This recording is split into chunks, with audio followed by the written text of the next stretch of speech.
Oh, there you go. That's why I was like, where?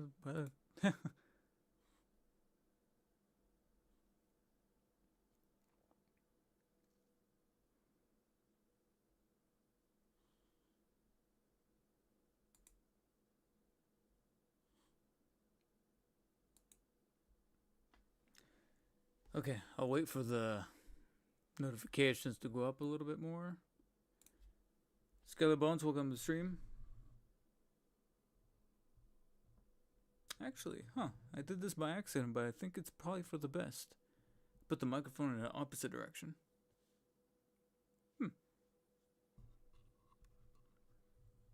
See if we can get it any closer there. In the right direction. How does this sound?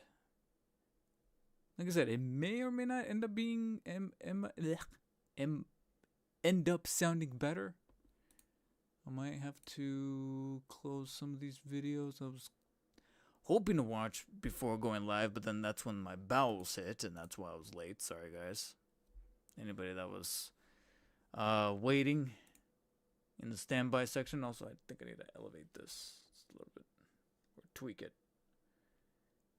ever so slightly. That's good.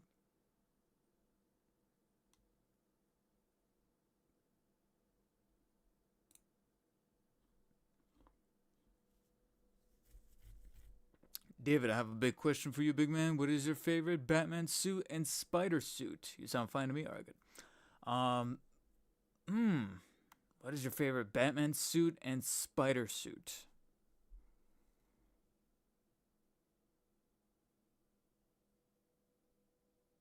Favorite Batman suit and favorite spider suit.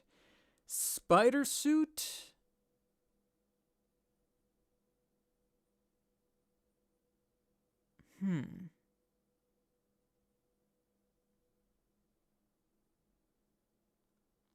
The nostalgic part of me wants to say the Tobey Maguire suit, but I know that for a fact that even with the nostalgia, my brain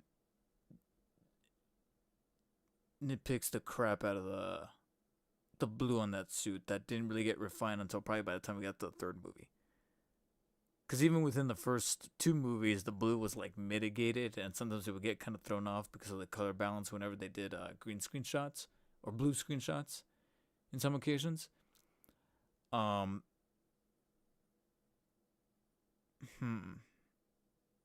And at the same time, you didn't say live action, so I guess we can technically factor in comics.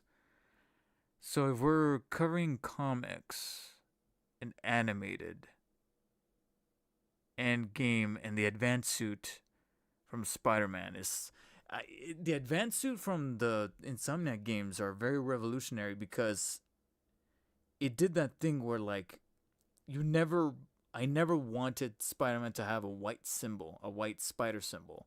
And yet that game gave it to us and made us realize that we kind of needed it. Now you can't unsee it. It made it its own. Like when you see Spider-Man with a white symbol, immediately you think of the game. It's identifiable. Um, yeah, it got me thinking hard.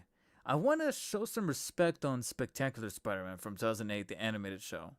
That was a good suit.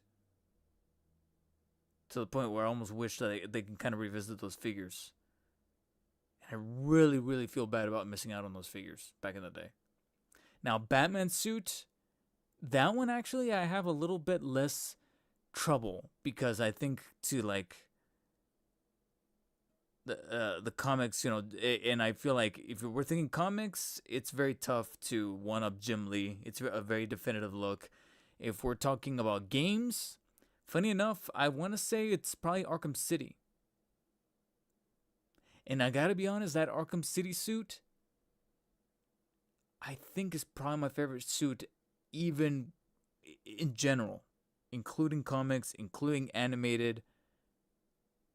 And yes, when I say animated, I'm even talking about the animated series because as much as I love the animated series, is it my favorite suit? No, there's times where like the animation doesn't really favor it. There's times where they kind of cheat out by having him draping the cape and he's just a floating head kind of walking around like this, and we don't really get a full sense of the suit. And that's just me nitpicking. It's not like a full-blown complaint or anything, but yeah, I think overall I almost want to say Arkham City. there's something about that simplistic yet very archetypal look that still has some segments of paneling with the lining that you can kind of make out it's like an armor, but then it has influences of animated and of even hell going back as far back as Adam West or some of those older comics where it just looks like just a traditional gray mesh suit. But then the Arkham games with those first two games brought it to a modern age, which generally spells doom for a lot of things. But in that case, I think it's probably worked out as a good thing to where he's got, like I said, if you look a little closer, you have the little panel segmentations with little rivets that kind of make it clear, like, yeah, this is it, from far away. It looks like a just generic Batman suit, gray and black. But then you look a little closer, and it's an actual like texturized armor padding. It's got everything baked within it, and just the stylization of his physique in that game that feels almost a little bit above human, like abnormal even, but still mildly grounded.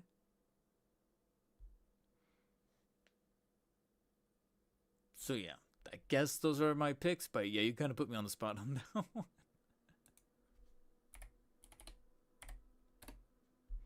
All right, so let me bring up the itinerary here. I don't think I even pronounced it right the first time. Get some more oxygen in my lungs here.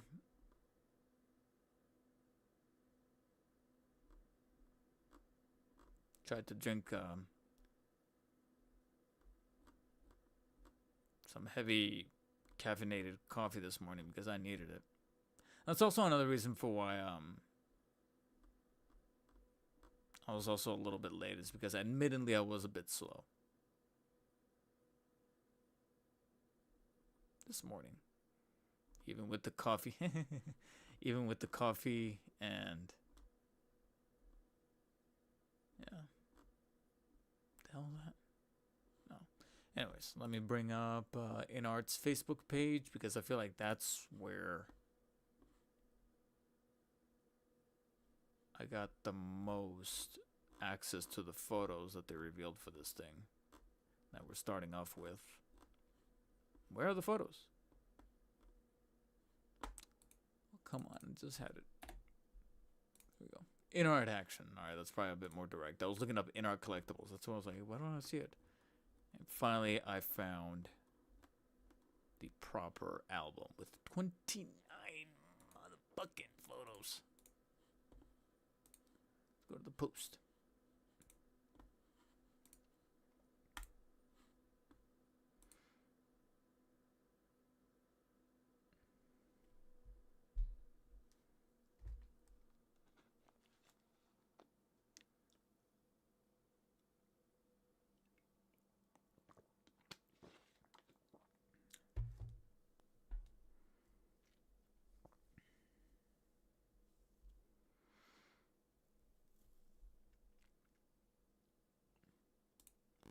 Also, is my chat updated? Okay, yeah.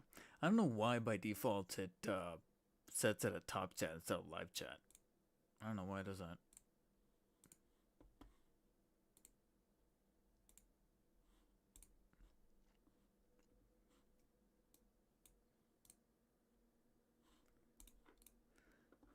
Okay. So the first thing that I did want to talk about, and we're just gonna get right down to it because usually I do like a little bit of a recap of what we're gonna be covering, but at the same time, because I started late, I feel like I need to kind of skirt that a little bit and just jump right into our first topic here. Now, let me make sure. Okay, yeah, that's my topic list. Let's go over to Facebook. Where the hell is my? Hello, this is not correct. Ah, here we go. That's why.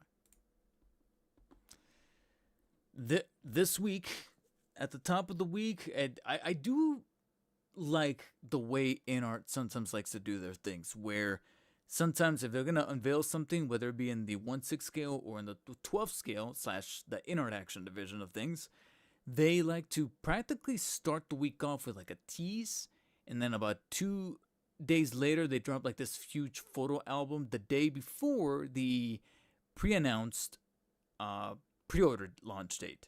So it's almost like a three-phase sort of thing. Four-phase if you factor in one added little detail that's then going to serve as a segue into something that I kind of want to vent about a little bit. Um, but it's almost like a three-phase thing. They do like an initial tease where there's only like 2 photos, and within those photos, they unveil the pre-order launch date, which is technically the third phase. So I'm jumping ahead a little bit here. So you have the first phase, which is the tease, the third phase, which is the pre-order launch date, and then smack dab in the middle, about 48-ish or so hours, 48, maybe 60, what's the halfway, 60 hours later, yeah, halfway between 2 and 3 days, they dropped like this major photo album of the figure that they teased that finally gives us a very direct, broad, complete look at the figure itself. And this, like I said, this goes for both 6 scale and 12 scale. And they pretty much went through those whole motions this week. There goes my lip parting up again. With a figure that they've been more or less kind of cooking ever since July of 2024. And I know this, and I can verify this because I was there at the San Diego offsite Comic-Con event. It's offsite because it's not inside of Comic-Con, but it was like on adjacent street ahead of the convention center where there were like they've done 2 events so far, 2024, last year, 2025. I'm banking on them doing one this year. I actually had some communication with Inart about a month or so ago. I'm not even exaggerating. It probably has been about a month, in which they say that their intent, they haven't confirmed it, but they just have an intent to do another event of that sort this year. It's not verified. It's not confirmed, obviously, because we're still, I was about to say we're still months away, but we just literally today hit May, and it's actually kind of insane that it is May, as in sync, as Justin often reminds us. And with hitting May, now we can legitimately say we're only about less than 3 months, 2.5-ish months away, just a little over 2.5 months away from San Diego Comic-Con again. This year is going like crazy. I'm sorry. I still have vivid imagery of everybody bitching and complaining about the... Remember when people were complaining about the Stranger Things finale? That was New Year's Day. It's already been almost 5 months. Well, today, I guess, is officially 4 months. So it's been 4 months. It's been a third of a year already since the Stranger Things finale. Are you guys feeling old yet? Is it hurting yet?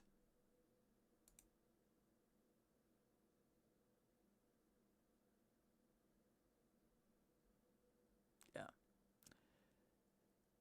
They also send review copies to people like Nostalgia by Santa Casa, so it also helps to make an informed purchase. Overall, Inart are doing it the right way. Yeah, I mean, that is a good step. Whoa. Am I still alive? Hold on, let me check on my... Only because I saw my counter go down. It was just a glitch. What the hell? Let me double check.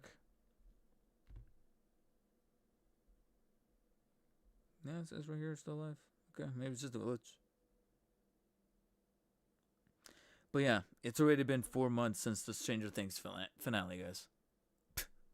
So that San Diego Comic-Con event for Inart could very well be just around the corner from them officially announcing it. It would be dope if I managed to make it, but I guess I'll tackle that subject momentarily here. For now, I just want to briefly cover, like I said, this Inart 1/12 scale or Inart Action Batman Who Laughs from the Dark Knight's Metal line. A figure that, like I said, they have been cooking since July of 2024 because it was during that first off-site San Diego Comic-Con event that they showcased this. I don't know. I don't want to dig it up right now, but on my channel I have a video. I'll look at it and I'll pull it up in a second here. I have a video of me and my girlfriend going to that event, and it's on the floor of that event that they showed.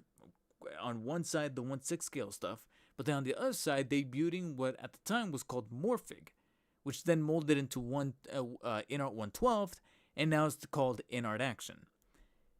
To be quite frank, I think it's a reactionary decision after the criticisms that Batman Arkham Origins got, being a little too tall and practically breaching the parameters of 1/12th, almost appearing as if it was like a one. I'm pulling this out of my ass, but it almost seemed like a 1/11th scale or 1/10.5 ish. So since the scales were starting to fluctuate there, especially when you start to then pit, especially since some of those earlier reviewers were starting to show off the Inart Arkham Origins Batman side by side with the Christian Bale Dark Knight Rises Batman from Inart at the 1/12 scale, or what was intended to be 1/12 scale, there was a very clear discrepancy. And instead of going to the figure and making adjustments, Inart decided to simply just change the name and get rid of the 1/12 branding altogether by calling it Inart Action. And as such, that is pretty much what you get here with a figure like this Batman Who Laughs, which does in fact look, for the most part, awesome in terms of the detailing, in terms of the straps. Some people have made references to like the Xenobites from Hellraiser. If anything, that his original design from the comics is harkening back to that. So it only makes sense for Inart to really get emphatic with that detail, specifically with like the nails kind of coming out of the bloody fingertips there, at very top notch.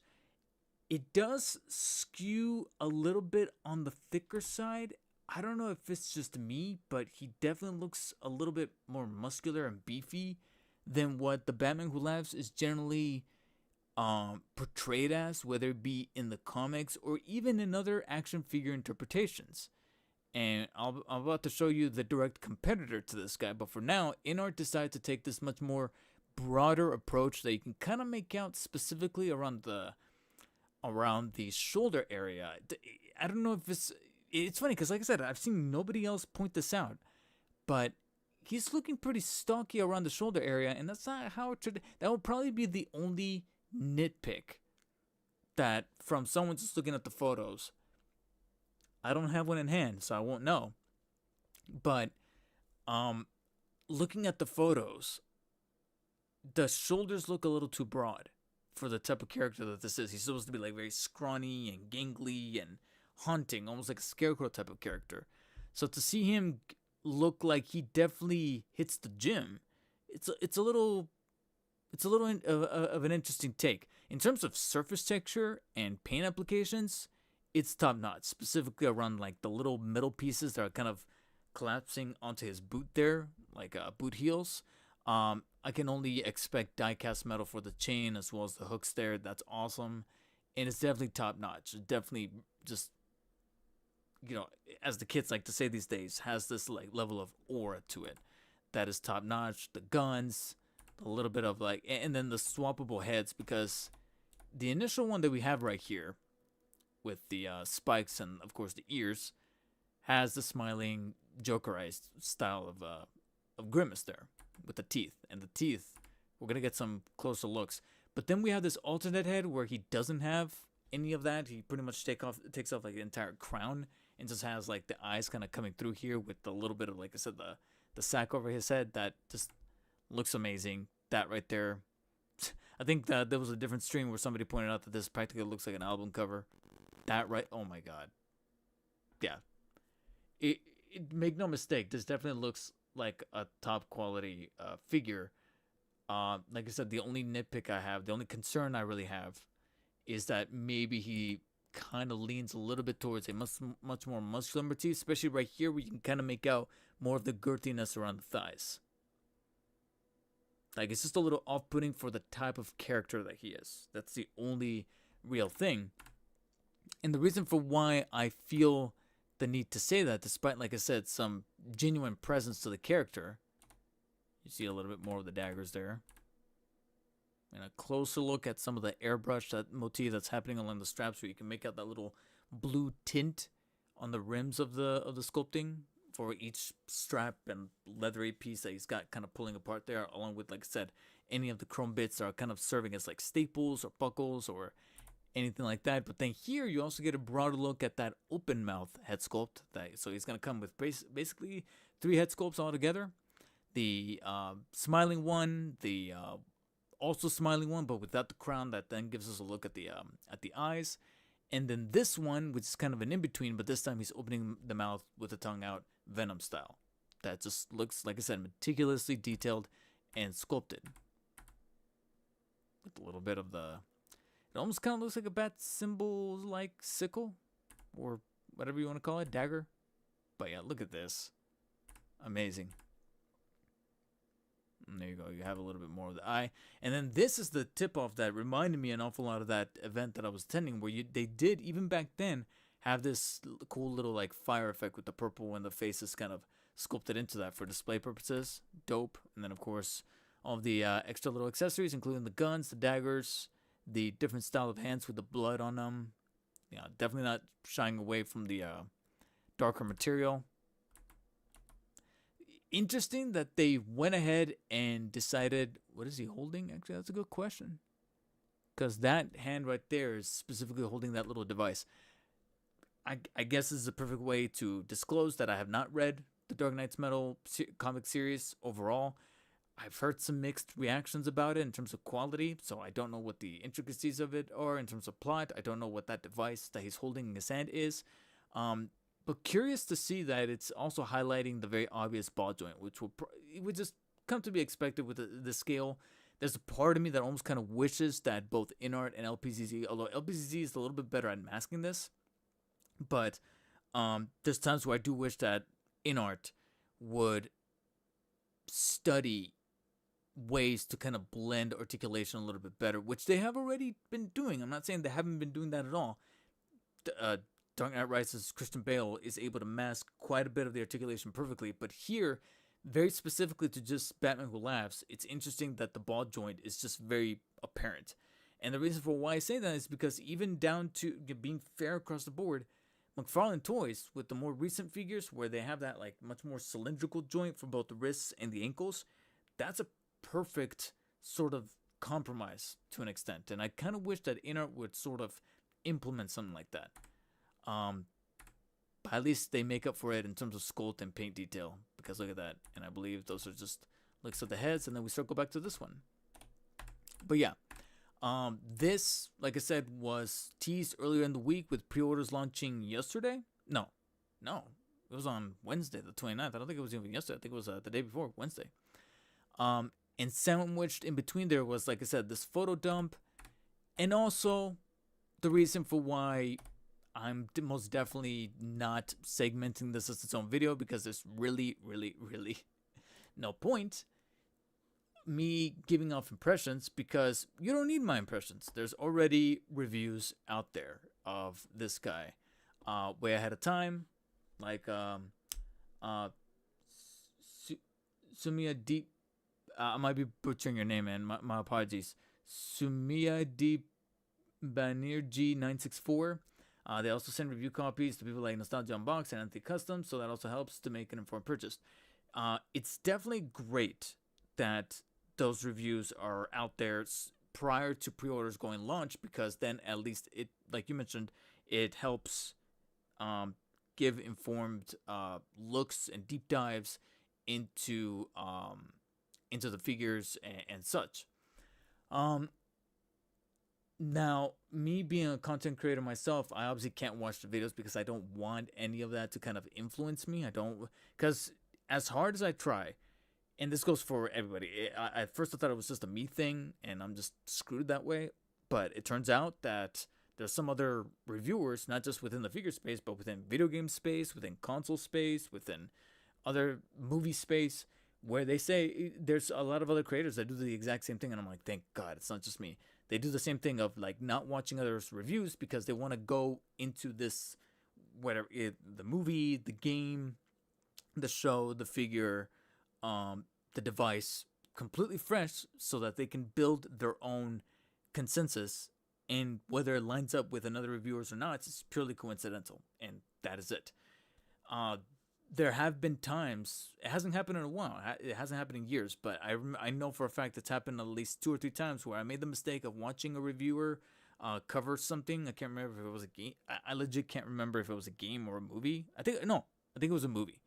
It wasn't a figure, but it was a game or a movie. I almost want to say it was a movie. No, it was a game because it took much longer for me to play the game. And then finally, by the time I got to my review, I remember it was during the editing phase that I was watching as I was editing, and I realized I said something that at the time I didn't notice because I'm just rambling. And as I'm editing, I'm realizing I said something that was verbatim what another reviewer said. And I'm like, it happened. It happened subconsciously. I just echoed something that was already mentioned, like I said, to the word by another reviewer. And as I'm editing, I'm cringing because I'm like, why did I say it the exact same way that that other guy said it? And that's because I made the mistake of watching that review prior, and subconsciously just vomited out of me practically. Um, and I remember it was around that time where I swore off watching any reviews for something that I intend to cover myself. So I can't cover it. I can't watch any of those reviews that are up already. Um, and it also comes from being that content creator and not just being a collector or a purchaser of figures and then just having to own them. Because I'm a content creator, especially within the 112 space, it is a little uncomfortable for me to like pull those reviews and be like, okay, there is that extra layer of not just like, okay, I don't want it to influence my review, but how far along is that review going to be? And eventually the voices start speaking to me and going, should you even review it to begin with? Because people already watched this review. Why are they going to watch yours? So that's, like I said, one crux of this whole thing that's going down with Inart. The other, also specifically to Batman Who Laughs, is that the direct competitor to Inart's Batman Who Laughs is also the direct competitor to Inart in the 112 space, which is the LPZZ, which, like pure poetry, is now arriving to a lot of people who finally pre-order their own unit. See if I could pull up the page here from the folks that I pre-order that I just happened to pre-order from, Toys Metaverse, who last week emailed me with the invoice for the second payment, and it's on its way. I already have my unit of the LPZZ Batman Who Laughs on its way. So how poetic that around the exact time that I get the email saying, hey, LPZZ/UP Find Yours Batman Who Laughs is on its way, Inart decides to announce their own version. Well, formally announce their own version. They've been working on it, like I said, since 2024. But when a company shows off like a prototype on the show floor, but they never take it to social media with like official photography and with a pre-order launch date, shit could fall through, and at the very last second they could say, hey, we decided to cancel it, it wasn't coming together. To this day, I don't think we're ever going to get a proper Hawkeye from Hot Toys. Because every time Hot Toys announces a new figure, there's always that one comment on that announcement from that one guy. I think it's the same guy every time. Of the one guy, oh, there goes I minimized it. That one guy that says, where's a Hawkeye from the show Hawkeye? So the actual Clint Barton from Hawkeye with the purple shirt. There's always a guy asking for it. And the photo they use is a photo that was shot on the floor during like a Hong Kong event that Hot Toys was doing, that was participating, and they had this whole like table of a bunch of figures that was like equal parts. It was like divided into three parts. It was equal parts figures that have just released, that have already been out, and people can buy them there on the floor. Figures that have been announced with prototypes that can be pre-ordered, but they're not officially released yet. And then a very small fraction, like a 10 to 15% fraction of figures that were actually just teased then without any official announcement, and only people who were there physically were able to either witness them firsthand or take photos of. And among them was that Hawkeye. And since then, they haven't officially even announced that guy.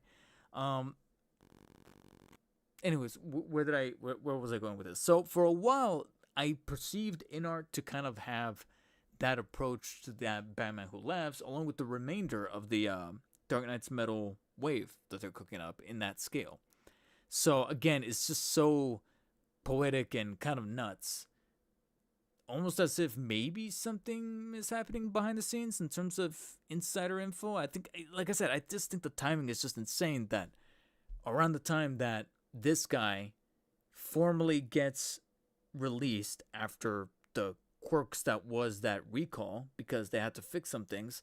For those of you who don't know, UB Fine initially wanted to release this guy, I think about a month or two ago, but it had some QC problems, so some units managed to get out into the wild before LPZZ slash UPF decided to enact a form of recall and pull waves that were in the traveling stage or the transit stage to be pulled. So, take for example this company, this storefront right here, Toys Metaverse, where I put in my pre-order, where they teased that they were about to ship out the Batman Who Laughs, and then they were silent for I want to say close to about a week before they posted another Instagram post and Instagram story saying, "Hey guys, official statement from UPF. There's going to be a recall, and we are." And sure enough, they deleted their initial posting saying we're about to ship Batman Who Laughs. They pulled that. So they were kind of on standby for a while, and then finally they're back at it again, saying we now got the corrected batch. We're about to ship the one that was intended. We're about to send out those invoices, and I got mine. So after about a month and a half-ish or so, I think we're on the cusp of about 2 months since that incident, this Batman Who Laughs gets its proper due diligence release. And like I said, it is very, to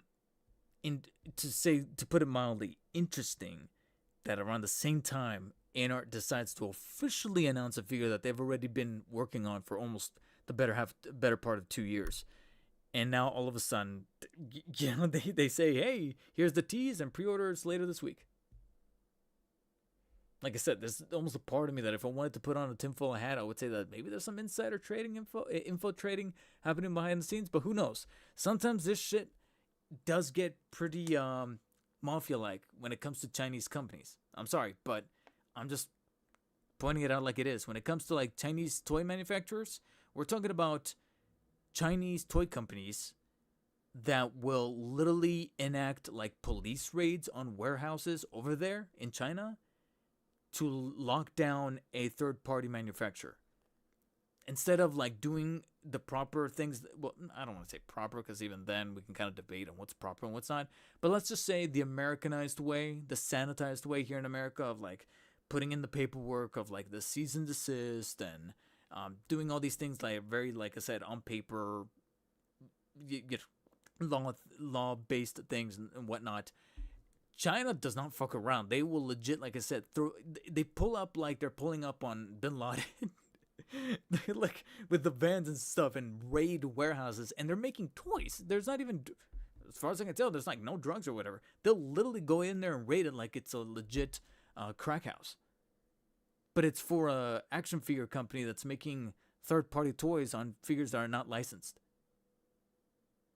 They're willing to do that. So I don't feel out of place to put on a tinfoil hat and say that Inart announcing their Batman Who Laughs on the week that LPZZ/UPF has seemingly corrected their initial issues, QC issues with the first batch of their Batman Who Laughs, and now is sending out invoices, not just to Toys Metaverse, but I also saw it on his Facebook, 1/6 Kit. He sent all the invoices, and he even has some spare units available if anybody wants to buy directly immediately. 1/6 Kit, I believe 5K Toys has just sent out their shipment. I'm sorry, but it's difficult to ignore.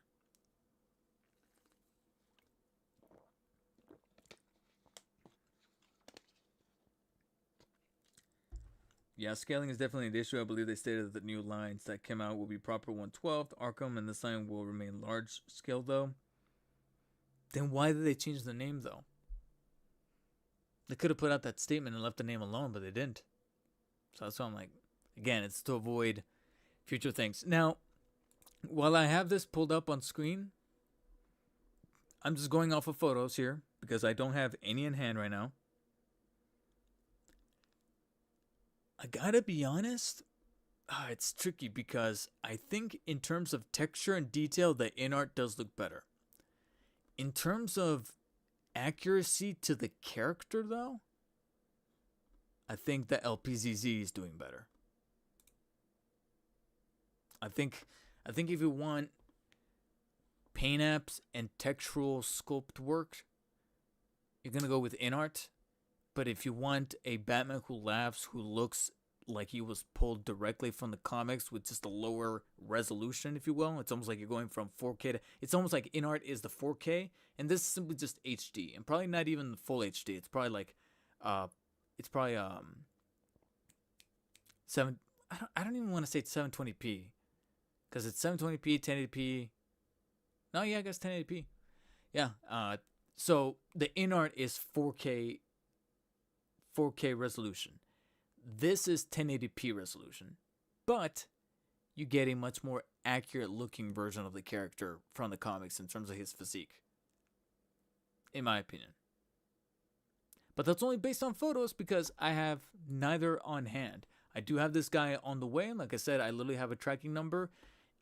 Based on that tracking number, he actually touched down in Los Angeles earlier to either this morning or last night. Actually, no, I think it was technically last night. So God willing, somewhere between Monday or Tuesday or maybe even Wednesday of next week, it'll touch down here at my doorstep and I'll start messing around with it. And I will bring you guys a review of that much quicker than the Inart one because the Inart one I don't have in hand. So make of that what you will. Since LPCC is coming accurate, people who care about the character might. Oh my god. Okay, so Samiya, I'm just gonna call you Samiya. I didn't even read your comment yet because I was trying to paste it out. That's literally what I just said. My bad, man. I didn't see your comment. I just saw it right now. My apologies. Yeah, that's exactly what I just said. Where Inart put in more details and paint. So holy shit, Samiya, I'm telling you, I didn't even see your comment. That's exactly. You two, you and I, we're on the same wavelength. Collector Lucas, welcome to the stream. Hey David, do you think ML Marvel Legends will ever release a Topher Grace Venom? No. I think when it comes to the Raimi trilogy, they are not huge fans of it. I almost feel like that black suited Spidey was them barely wiggling. But I always got this like vibe, this notion, this Spidey sense, if you will, that they don't like the Raimi trilogy. They I don't know if it reminds them of the Dark Days where they were doing those 5.5-inch figures that they completely botched over and they don't want to make peace with that. I don't know, but I just get this vibe that they want to move on from that. Whoever the Marvel Legends team is, because I feel like, Ryan left, Dwight has been missing for a while. Dan keeps saying that he's okay, but the fact that Dan is the one speaking for him and Dwight has no social media from what I can tell, I'm like, is he alive?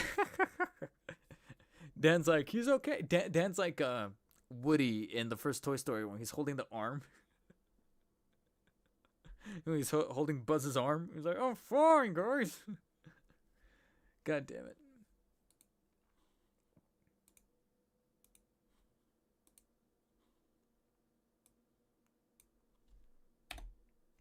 So, on paper, I would very much like to cover that Inart Batman Who Laughs because it generally does look awesome. And the quality behind the figures, despite the slow pacing of releases, is still up there. Like I said, I covered on the channel the Catwoman, the Inart Catwoman, that I really, really liked. I even frankly liked better as I played with it, because when I pulled it out of the box, I thought it was just okay. But the more I posed it, the more I swapped out the Anne Hathaway head sculpt with the one with the goggles and posed them next to the Christian Bale Batman, it really won me over that it garnered an 8 out of 10. The Christian Bale Batman is 9 out of 10.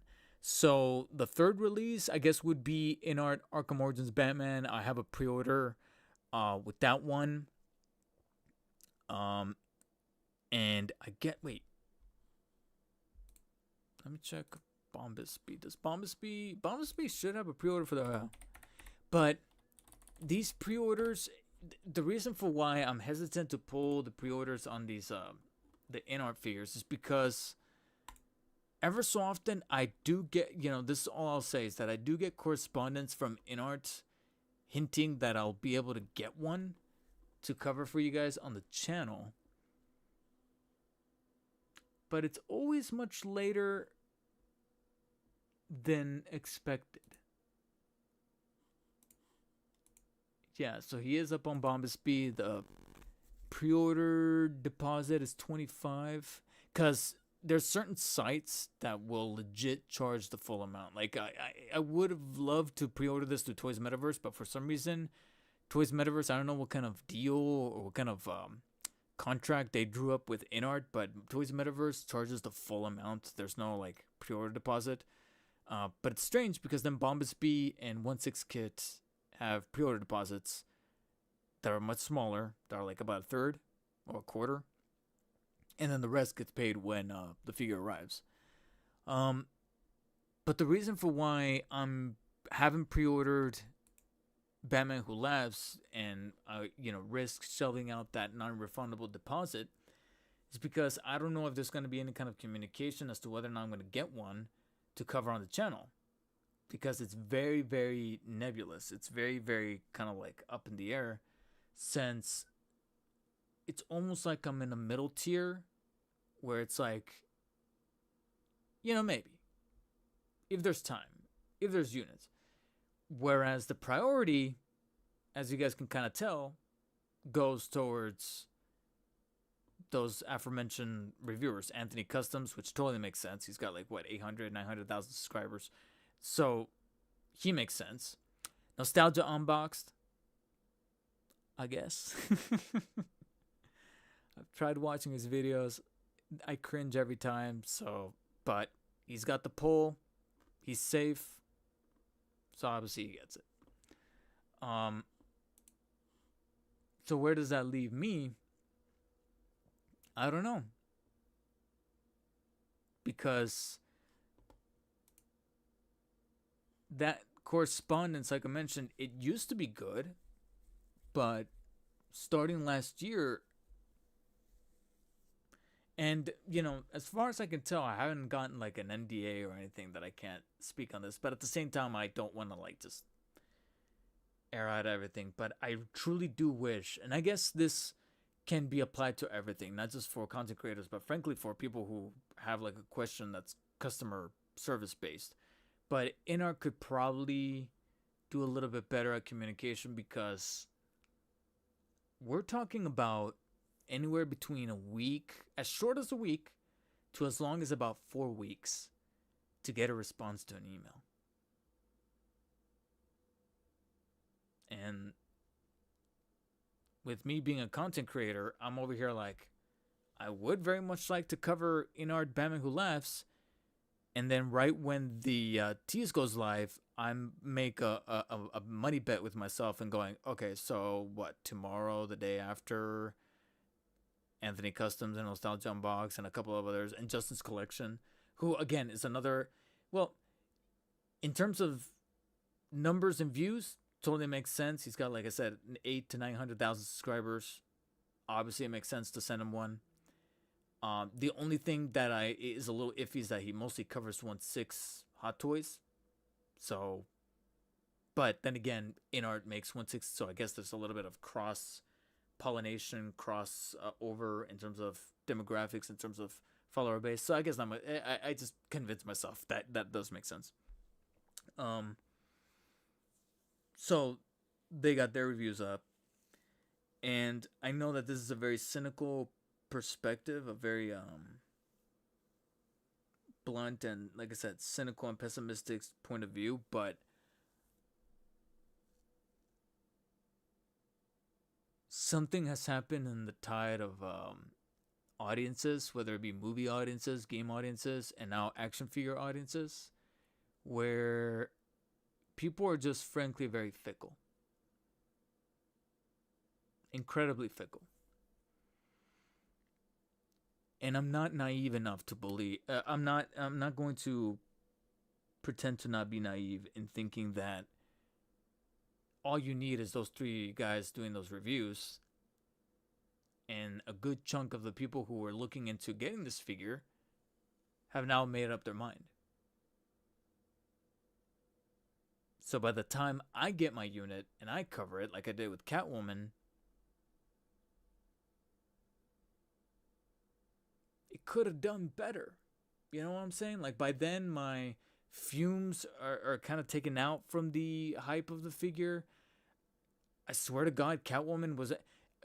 I had correspondence about the Catwoman, but when she physically showed up, I legit thought it was a different order. I legit thought it was something else because I never got a tracking number. I never got like a confirmation that it's been sent.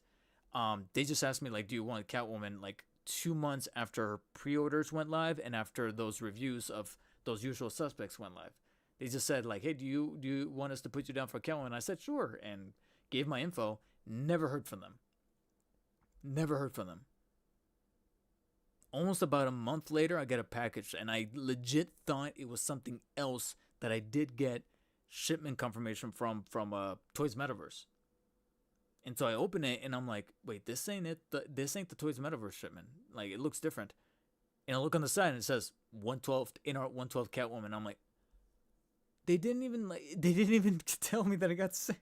Physically got sent, and no tracking number. And I'm like, guys, like, I guess thank you, but at the same time, you can't even tell me that it's because then I would have like went to my storage unit to get the Christian Bale Batman so I could start shooting the B-roll of them next to each other. I could start getting my bullet points together. I had a different review that I was already kind of putting my thoughts together for that weekend, but now I have to pivot because now this girl, I was gonna say guy, girl came in. I need preparation, and there wasn't any that could have helped out by ways of Inart. So that can definitely be cleared up a lot. And I guess what kind of breaks my heart a little bit is that it actually kind of started that way. The way that things worked with the Christian Bale Batman is virtually the way that things are working now for those other guys. Where my review was able to go up around the time that pre-orders went live. That's how it was. I got that Christian Bale Batman way ahead of time. Like the way that you see those reviews now by Anthony Customs and Nostalgia Unbox, that's how I was able to put out my Christian Bale. But immediately after Christian Bale, that responsiveness died. And my theory is that they discovered Anthony Customs, because around that time is when Anthony Customs started doing the Inart reviews. And then that's when I started to see the Nostalgia Unbox reviews pop up in my feed. And even Justin started covering a little bit of their stuff, like the Red Death. The Inart Red Death. And that's when I was able to put two and two together and be like, someone on the team discovered them, saw that their subscriber count is higher, and went, oh, let's look at those guys. And me and if it happened to me, it probably happened to a handful of other up-and-coming YouTubers that cover figures, or hell, not even YouTubers. There are probably people on Instagram, on TikTok that cover 1/12 scale figures, as I like to call them, prosumer figures from China, whether it be in the form of Inart or LPZZ or Mayfix or Figuarts, etc. Got shoved out to the side, and now the bucket is just those guys.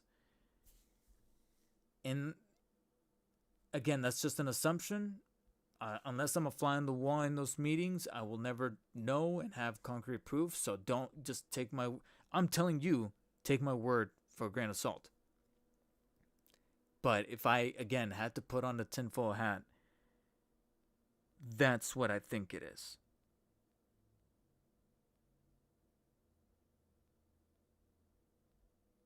and it feels kind of shitty. When I felt, I don't know if you guys have seen. It's funny because I just said I used the phrase right now, the usual suspects, to reference Anthony Customs and Nostalgia Unbox. It actually kind of reminds me of the movie The Usual Suspects. I'll try to keep it vague because I don't want to spoil it in case anybody hasn't here in the group hasn't seen it. But there's a twist at the end, and when one of the characters realizes the twist, he's like, and drops like a coffee mug. That's kind of how I felt when I was putting those little like variables together in the timing. Kind of now realizing that around the time that that correspondence from Inart started to slow down is also when I started to see like that Catwoman pre-order get teased, and then just a day later, Anthony put up his video, and I'm over here like, I didn't get mine. And I want to make it clear because I'm certain that someone's probably thinking this right now. They don't owe you anything. You're absolutely right. They don't owe me anything. They don't have to send me anything. They don't have to.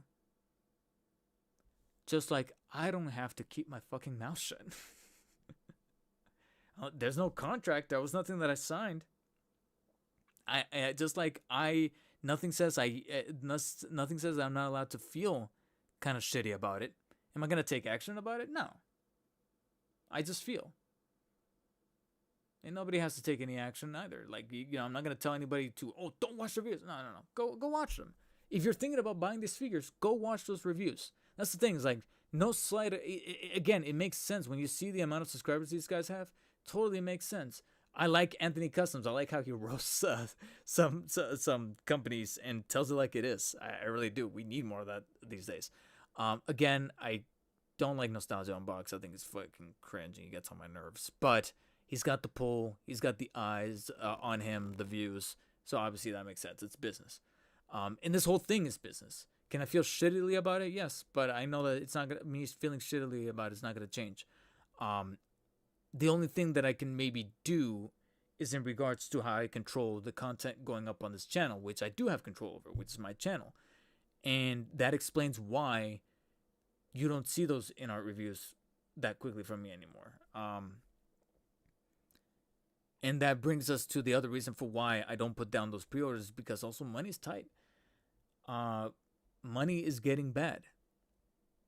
Money is getting bad to where I can't afford to simply just put down an NRD for a Inart, because I'm thinking that correspondence is either slowed down to a crawl or died out altogether, and then out of the fucking blue, without any, like I said, announcement or correspondence, Inart just says, hey, we just sent you that figure that you just put down an NRD on. And I'm like, I'm out $25. I could have used this week to go buy myself stuff that I need for food and drink and necessities.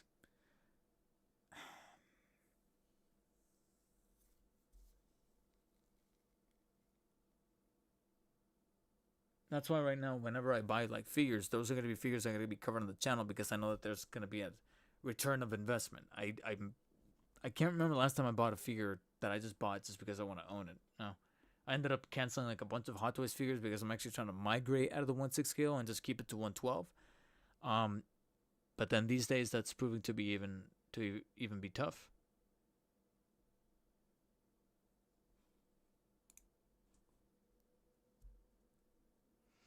And that's ultimately where I'm at right now, where the channel is proving to be a little difficult to manage.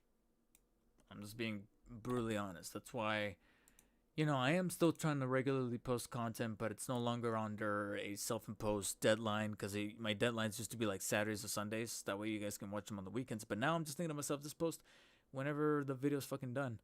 And part of the influence as to why I decided to do away with those self-imposed deadlines is because now the algorithm doesn't care either. It doesn't care if you post on the weekends where most of your viewers are running on the platform and watching videos on the platform, because the algorithm just does whatever the fuck it wants.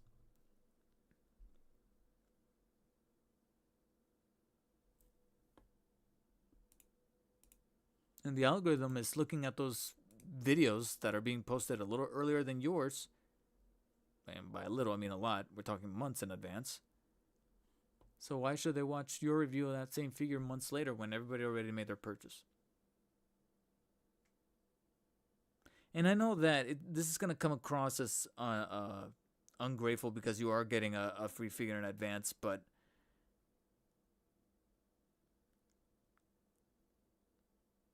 it's still a criticism. Like, both things could be true. I could be grateful that I got something for free, but at the same time, I'm like, what kind of, like,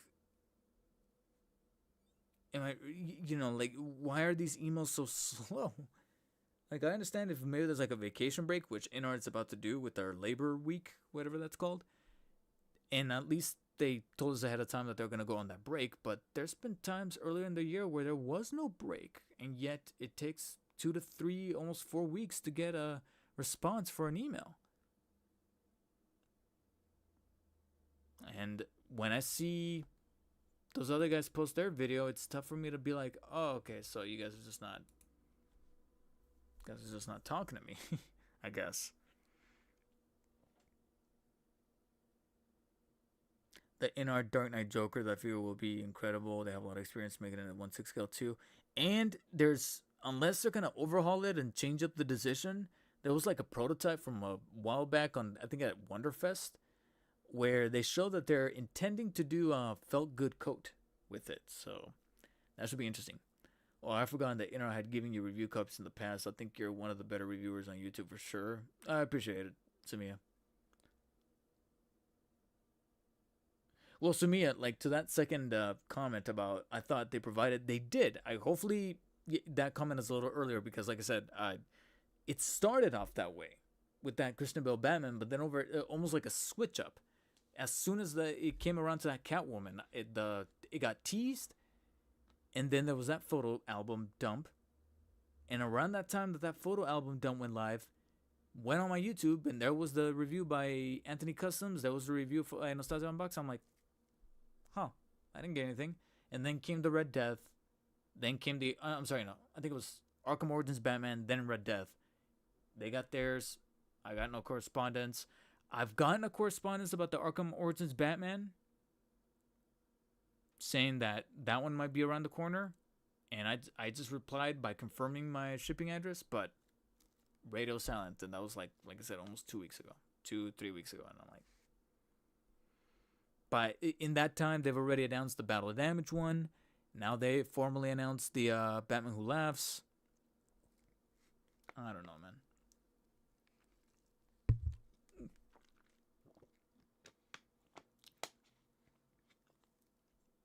Oh, okay. Yep. Sorry, Suya. I was going on a tangent there. I wasn't looking at chat. That was my bad. My theory is with the first Bale Batman that they're doing an onslaught of marketing via review samples with subsequent releases. That would track, Sumiya, because the last event that I went to of theirs that was offsite at San Diego Comic-Con, it was like inside of this winery thing in San Diego last year, July 2025, and I went to it. And that's where I managed to capture photos of like some of the 1/6 scale stuff, but also behind the curtains, that's where they had the BVS interaction 1/12 stuff of Batman, the Henry Cavill Superman, the Arkham Origins Deathstroke, the Arkham Origins Extreme Environment suit, some of the Harry Potter stuff, the Corn Sweat Superman, etc. Anyways, in that venue, they had also tables that had like 24 Christian Bale Batmans that were like just splayed out everywhere, tossed almost like ragdolled in like that Family Guy sort of falling pose that people could play with. But there was just so many that it almost kind of lends to the proposition that they might have overproduced those, and now they're like, okay, what do we do with these? I just throw them on the table so that people and kids can play with them.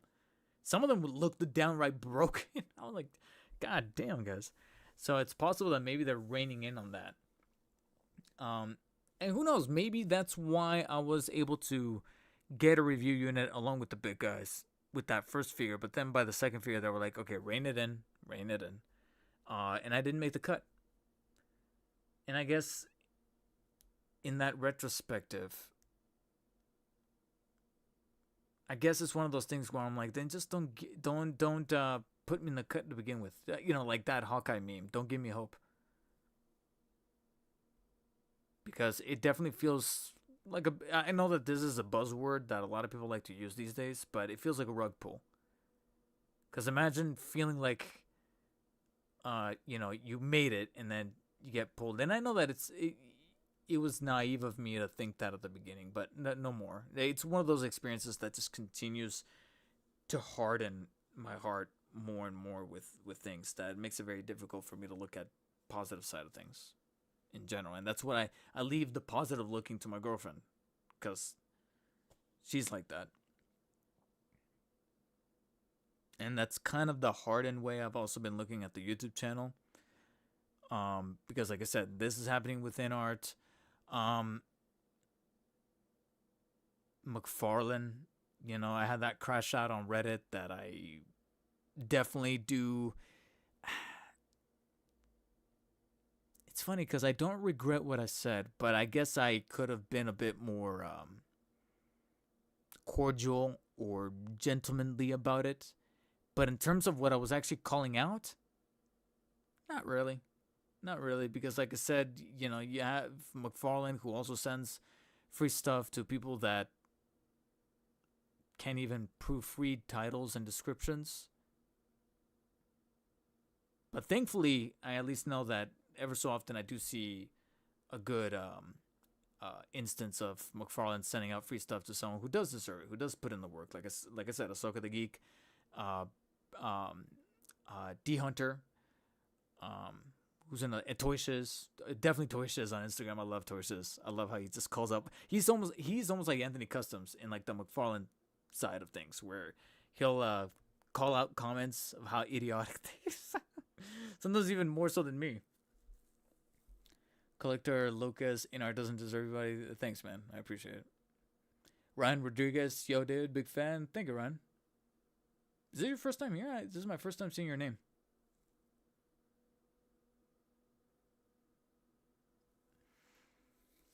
So, out of all these, I guess the Inart one hurts the most because with McFarlane, I'm like, well, there hasn't really been much coming out of them that I'm looking forward to anyway. So even some of the early stuff that goes out to certain creators, I look at it and I go, well, I wasn't necessarily looking at it. That's why I don't really fight stronger. That's why when I made that Reddit post, after I cooled off, I told myself, if it gets deleted, oh well, I'm not going to fight it. And it did get deleted, but I'm like, yeah, it's fine.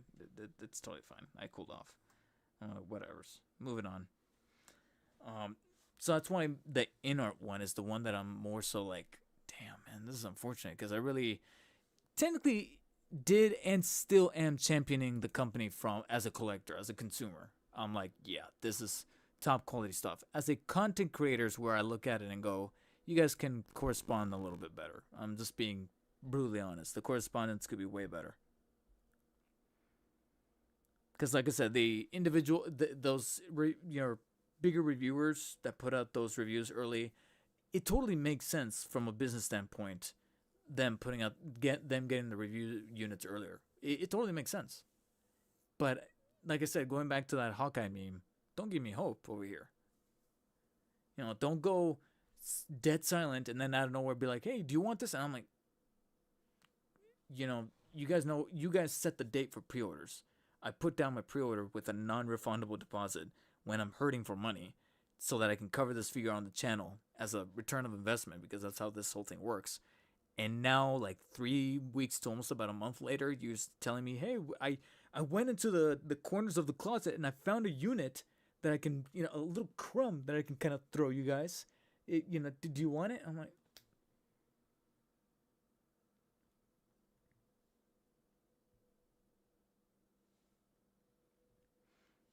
so how that kind of makes me feel, where I'm like, by the way, I just got the Supergirl McFarlane Looks figure and it's fine.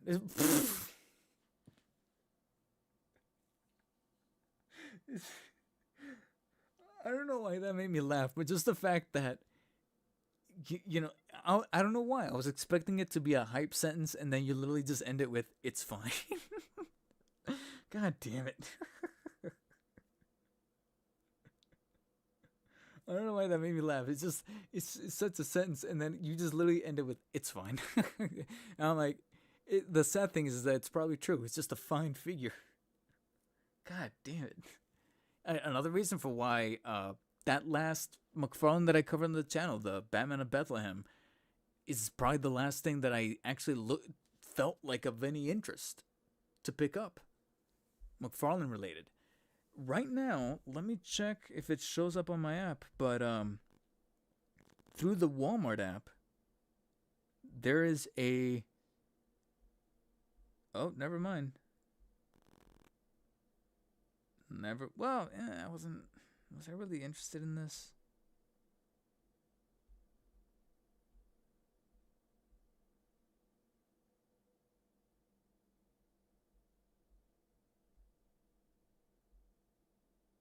Yeah, see, that's another thing. Like, it now sold out, and even I'm not, like, heard about it. I'm like, But on my Walmart app, I had added to the cart because apparently, literally, a Walmart that's only about 10-15 minutes away from here, locally, has the CW Supergirl Deluxe Theatrical Edition, which, in my opinion, has no business being a Deluxe Theatrical Edition. I feel like that could have been just a standard single card. And the Brandon Routh Superman. And the Brandon Routh Superman, I even had a little bit of interest in picking up, but then, to this day, I still haven't bought it. Why? Because I know that in my heart of hearts, I know that it's just the Christopher Reeve body with a different head. I'm paying $25 for a different head, a different S symbol, and that's it. Does it have bonus hands or no? It doesn't even have bonus hands. No bonus hands. I'm literally just paying $25 for a different head. And then, of course, the darker red on the suit. But that figure on my Walmart app shows that it's still in stock at the local Walmart. The one that's sold out is the CW Supergirl. It's sold out. Somebody bought it. But again, I'm over here just kind of like, because the reason for why I added it to my cart just to keep tabs on it, it's not really for me. It's for my girlfriend because she actually did like her version of Supergirl. And I'm not even sure if she was even that big of a fan of the show. I think she liked the Flash more. But I was going to go to the store and just take a picture of her just to kind of gauge her excitement on it. But now it's gone, and even then I'm like, because I'm like $35 for that.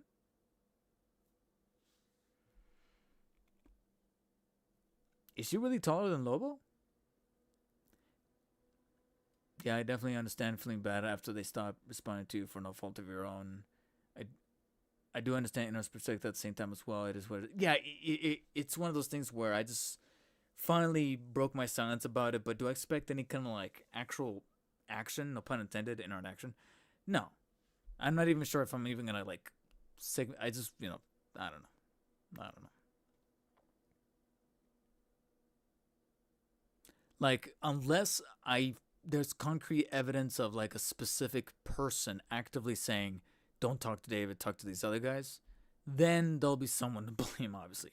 But until then, there's no one to blame. There really isn't. Did you move away from FunJoy figures? Never saw them again on the channel. To an extent, yes, but perfect timing that you mentioned that, Collector Lucas.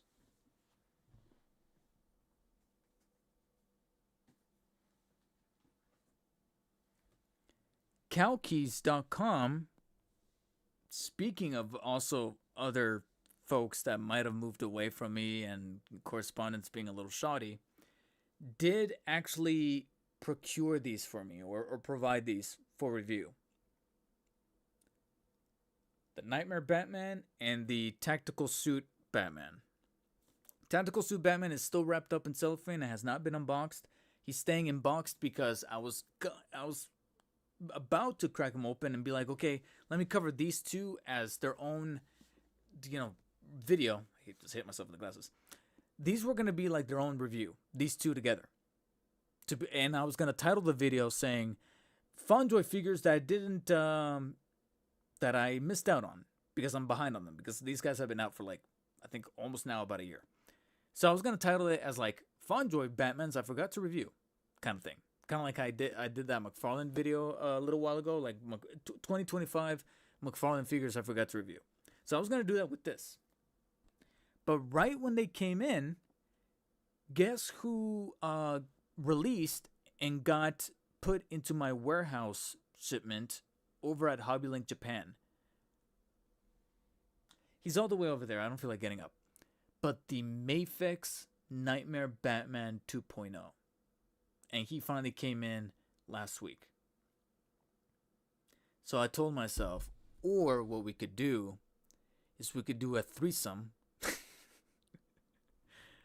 of Nightmare Batmans. The McFarlane, the Fonjoy, and the new 2.0 Mafex. And compare all three. And I'm actually working on that video right now. I've actually already shot the McFarlane and Fonjoy portions of those Nightmare Batmans. And then hopefully this Sunday I will cover the Mafex, since that one I needed to wait a little longer for. And I'm playing with it right now. So I'm going to cover all three. Now, trying not to spoil that video, but Fonjoy unfortunately did come with the QC problem in the form of a broken wrist pick, which definitely sours or muddies the waters, not sours the waters, muddies the waters in regards to my affinity for Fonjoy or my relationship with Fonjoy.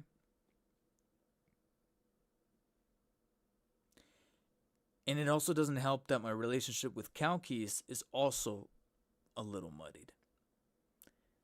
Going back to your comment there at the end, LOL, no way, Kalkis rules. Do they though, Collector Lucas? Do they though? Because what I just mentioned about the correspondence problem with Inart,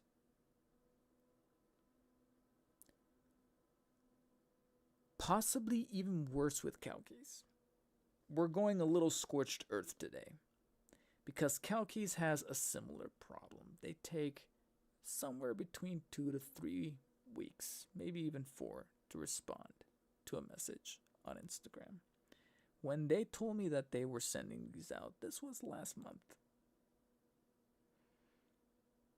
And then and when I say last month, I'm talking March, because I know we just entered May. I'm talking about March, and it was at the top of April that I finally got these in hand. And to top things off, I said the story on stream before, but in case you're new, this guy, they fucked up with this guy. Oh no, I don't have it here anymore, but I said this already. You can actually I think I did a community post or whatever. They were supposed to send these two together. When I got the package, this guy came in, as mentioned, as promised, as told. This guy was a Mafex bootleg of the tactical suit Batman. It wasn't the Fonjoy. And I had to hit them up and be like, guys, you sent me not only the wrong brand, but the bootleg of the wrong brand. And I'm like, guys, what gives? And I even told him, like, I can't tell people to check out Kalkis if you're sending me a bootleg Mafex. Like, you know, if this happens to me for figures that you're sending me for free to cover on the channel so I can reference the site, how's that not going to happen with a customer? Like, I can't do that. And they were like, oh, yeah, you know, my apologies, but just, you know, we're going to look into this. We're sending you the corrected tactical suit Fonjoy. And then I got a new tracking number. 2.5 weeks later, it finally shows up, and it's this guy. And notice that there's some kind of writing on the cellophane, so I'm wondering if that's like a code for that. I don't know, but technically they did fix it. And it's still wrapped in the cellophane because, again, I pivoted it away from the idea that originally was going to be these two together. But now there's going to be a Nightmare Batman threesome. Skellybones. Because now I'm going to compare this Fonjoy to the McFarlane and then to the new 2.0 Mafex. And from what I remember, Mafex is about to do yet another 2.0 of the tactical suit from Zack Snyder's Justice League, the 4-hour cut. So they're doing it again. They're doing another 2.0. So that's why this guy's still in the cellophane, because I'm like, I could do another 3-way. Another threesome of the McFarlane with the Fonjoy with the Mayfix. However, that Mayfix is not scheduled to come out until I think next month. Actually, at the top in exactly a month, like June 1st, I think they said. So, gonna wait on opening and messing with this guy. And God forbid I don't get another broken joint, because this guy, again, the wrist already broke. And considering that the correspondence has been so slow with Kalkis, I almost kind of want to just take the L and just hold on to this broken figure. Maybe super glue the hand. I don't know. But Kalkis has been so slow that it almost makes me... I'm still deciding on whether or not to continue talking with them.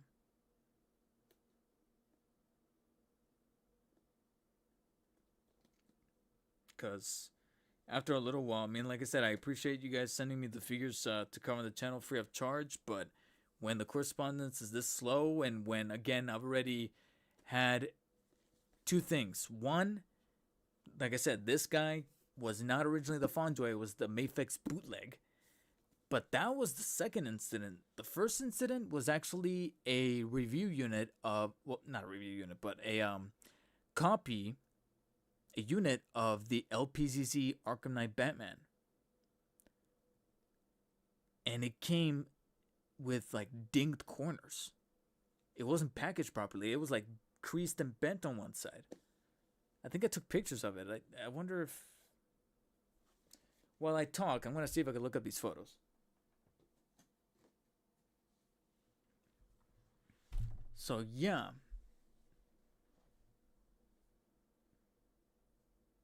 Don't drag me into that threesome. The reason why I'm bringing up the word threesome so much is because according to Skelly Bones, like if I say enough things of something, enough times of something, it'll show up as an ad. According to Skelly Bones.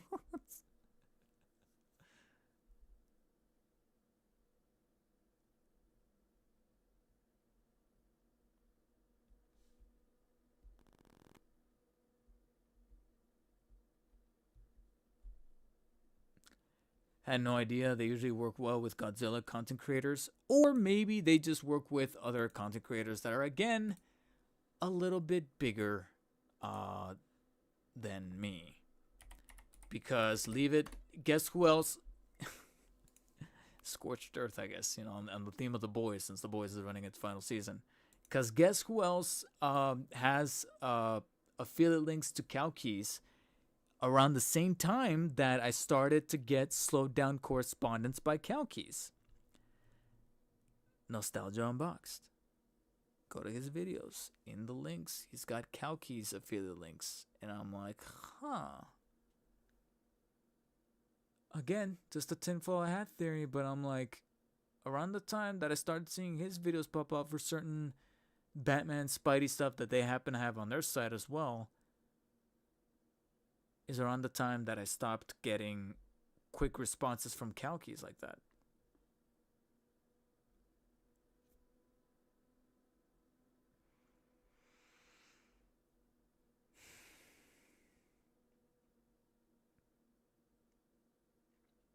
Very difficult for me to ignore.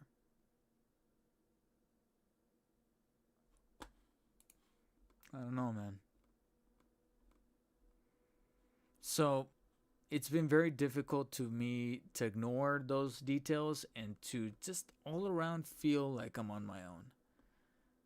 You know what I'm saying? In terms of like running the channel. And that's why I've been kind of embittered and developing like a hardened soul and a hardened heart towards the channel and towards my content, to the point where there's times where I kind of look at my spreadsheet, because I have a spreadsheet of like the stuff that I want to do, and almost kind of want to lock it down and be like, all right, make these,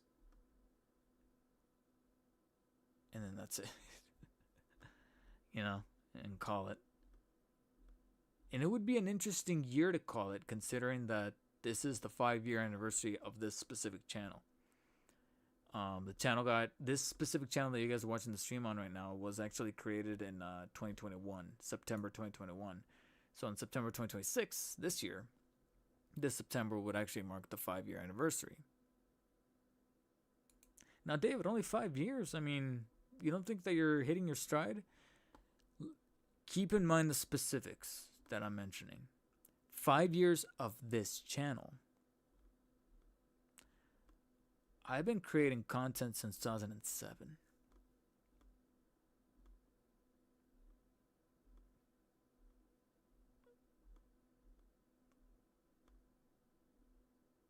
I've been creating videos. I've been making videos for almost 20 years.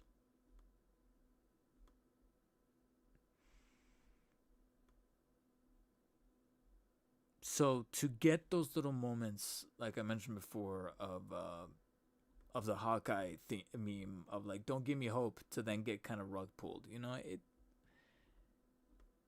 gets fucking exhausting.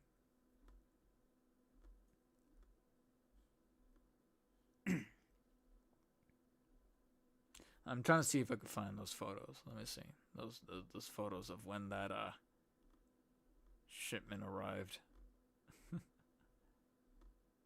How long ago did it happen? And I'm trying my best to not actually go into the exchanges with. I feel like I might have gone too far back. I'm hoping I'm wrong.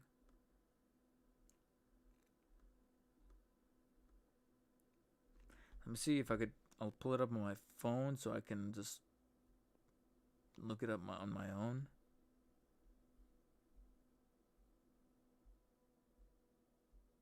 Shouldn't take long, considering that, like I said, they barely respond, so I wouldn't have to. Okay, that was in. Oh wow, that was in March. Oh yeah, I went way too far back.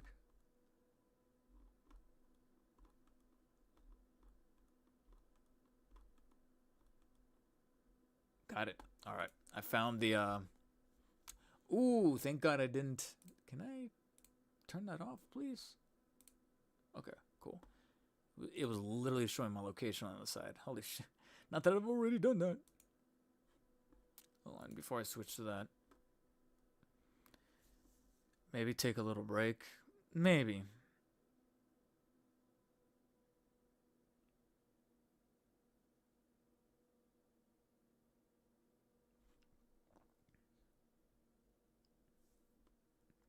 But the thing that scares me about taking a break is that then I'm gonna be left to my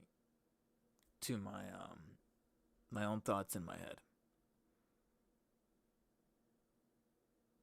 You gotta stop doxing yourself. I know. It's it's part of that like passive looseness of like not caring, which is perfectly tied to why I don't. I'm scared to take a break because this is distracting me. Because for those of you who don't know, I don't have a job. Not for lack of trying. I fill up like somewhere between like 4 and 5 to 6 applications a day. Used to be more. Used to be like 10 applications a day. And then eventually, like I said, I start to get worn down because after a while, you start to see just as many of those rejection emails come back. Sometimes I just say fuck it and I just look to see who's hiring in the area that's not even, because it started off of just focusing on like video editing jobs, um, or content creation jobs, which I still do, in terms of like applying to those jobs. But there was a time in the middle where I started then broadening it out and just being like, okay, anything, show me anything in the area, and I literally the last time, I think it was either earlier this week or late last week, I went into my location on Indeed and on LinkedIn, which are my two favorite job applying sites. And I just typed in my location and I hit go. I didn't type in like what job I'm looking for. I'm like, show me what's nearby and what's happening. And almost every job needed like some kind of like license. Like it needed to be like something in the dentistry and optometry, uh, notary, um, ambassador for this one thing, but you need like a license to carry this. I can't remember what it is, but nothing that I can just easily do. And then from time to time, I would see like dishwasher or busboy at like Applebee's or Chili's, and I'm like, well, dishwashing, busboy, don't have to talk to customers. I could just chill in the back and wash dishes, which I actually, contrary to most people, actually kind of don't mind it. I like washing dishes as long as I get in a rhythm. I get into like a zone of into a form of Zen mentality. I'm like, all right, I can do that. I've literally applied for those jobs and have gotten rejected. And I'm like, it's washing fucking dishes. Like, what do you, what? And, since then, it's become almost public knowledge that more and more places are now hiring people who, kids, not even exaggerating when I say kids right out of high school, because they don't want to hire older folks, because those older folks are going to want full time benefits because they need to sustain themselves. And they're like, we don't want to do full time. We want to do part time, and we don't want to give out benefits because we can save money. Money.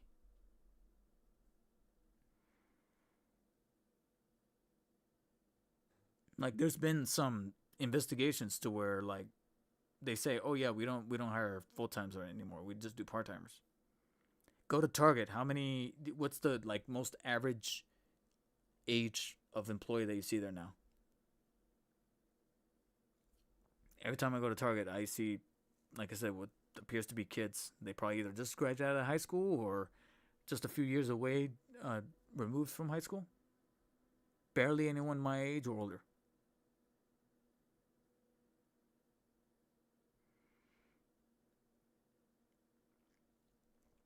So yeah, I don't have a job right now. My only form of income personally is the little bit of side change I make off of YouTube, and whatever I manage to sell. Because I do have eBay and Mercari pages set up. I've pretty much burned through the majority of the Hot Toys figures. Sold them off in the past, like within the past 6 months, and that's been able to sustain me.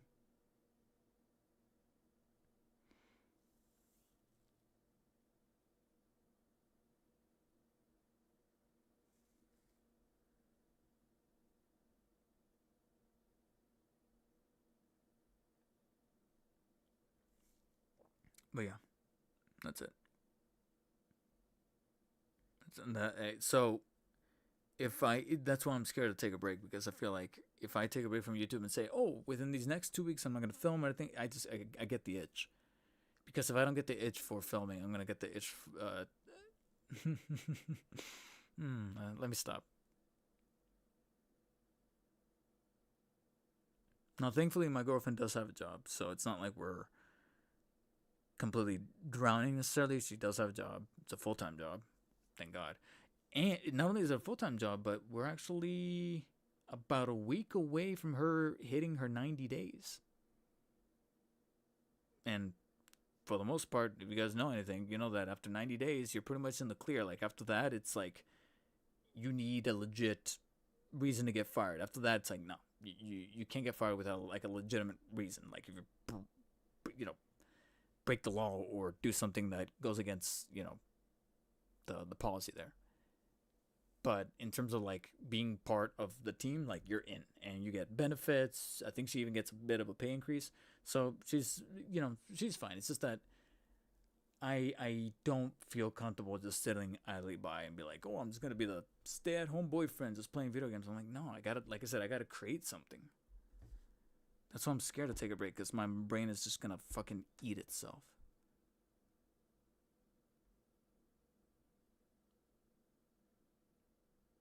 And I'm willing to bet that the feelings I've been having regarding this, I'm most definitely not the only one. I'm not close-minded enough to believe that I'm the only one experiencing this. There's bound to be like dozens, especially the people who are smaller than me on YouTube and are trying to get bigger, develop a bigger following, and now being YouTube being in the state that it is, that definitely doesn't reward those folks. It it's heartbreaking, and that's, I think, where the seeds kind of flow from my earlier rant regarding Inart, because at the same time, the guys that made it big, like Justin's Collection and Anthony Customs and even Nostalgia Unbox, they kind of made it. You don't want to, it would be nice for those that haven't made it yet to get a little bit of a leg up especially if the quality speaks to it.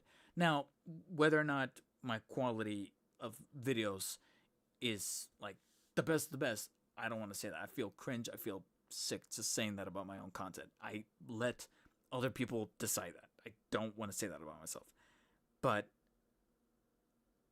the way I approach my content is the way I perceive it is simply by just saying, what is the kind of video that I haven't seen on YouTube about this figure? Like, make that with like cuts, edits, different lighting changes, different lens changes, because 9 times out of 10, which is probably the thing the bone that I will throw Nostalgia on box, is that he at least, there's effort there. It's not, he doesn't just set up the camera and just talk. It's like he does make edits. It's just that his personality cringes me. But in terms of like the lighting, in terms of the setups, in terms of the edits, they are there. That's why it makes sense to me that he gets the stuff. It's just that I'm not saying cut them out, but don't we want to like add the guys that are also trying to make it along with the guys that have already made it? That's the question I have. And it would certainly go a long ways of placating the inner thoughts that someone like me is having, where I'm over here trying to make it on YouTube because it's kind of it. You know, like I said, we're in a place in the industry, and when I say industry, I'm not just talking about action figures. I'm also talking about games, workforce, etc., where you can't just pass by a store, see the hiring sign, and be like, "Hey, I'm here to work. Here's my experience. Okay, can you start my like?" No, no, no.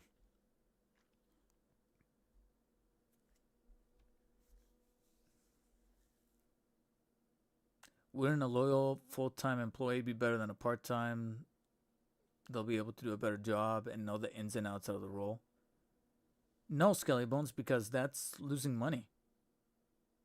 In their margins, on their sheets, they'll keep more money by hiring the part-timers than hiring the full-timers, you know?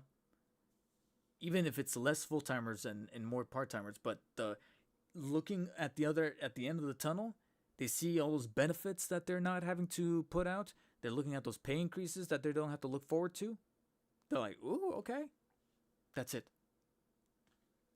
That's why now, yeah, you have, I'm telling you, perform this experiment. Go to Walmart or Target, and if you want to get something out of lockup, start putting on the timer of how long it takes for an employee to come help you out and get that thing out of lockup. Because they have less employees there. And the employees that are there, 9 times out of 10, they're just trying to make it to the paycheck. They don't care like that. That's why I don't order anything food related through the apps, because I don't want to deal with some employee who just probably grabbed the first thing that's probably about to expire or has expired and just throws it into the cart. The fuck out. Because it's just a part-timer that's just trying to get in and out and get the both literally in and out, and then the food in and out, and then get out of there. Maybe a second channel dedicated to something that won't need you to buy things. Like back long, you said moving your retrospectives to another channel, just anything that can have your mind dive into. I thought about that, and I guess in a way I'm still kind of thinking about that, but recently I did a poll where I wanted to take the segments that I splice out of these live streams and put it on a second channel. But I did the poll, and literally the majority of it was like 85% said no, keep it here. Don't do a second channel because we're not going to watch a second channel. Because this foundation hasn't been established like that yet. We'll just post random things, like post whatever you feel like. Maybe one day you just want to yap about something that you can literally dump to post whatever. I'll think about it. I'm not ruling that out. Ever so often I find myself just going down the rabbit hole of Uncle Tim's rants and reviews videos. Mainly the action figure ones, which are now on the 2.0 channel, because his first, that's the thing too, is that it then gets muddy of where goes what, because Uncle Tim from Uncle Tim's rants and reviews, I really like the guy, really like his personality, I like his rants. He does have a bit of an issue managing the channels because originally his main channel was action figures, and then that channel became like conspiracy theory stuff, like real world political stuff, and now the second channel, the 2.0, which started as the political ranty stuff, is now the toy channel stuff. I'm like, what just happened here? And I don't even know if he ever made a video clarifying that.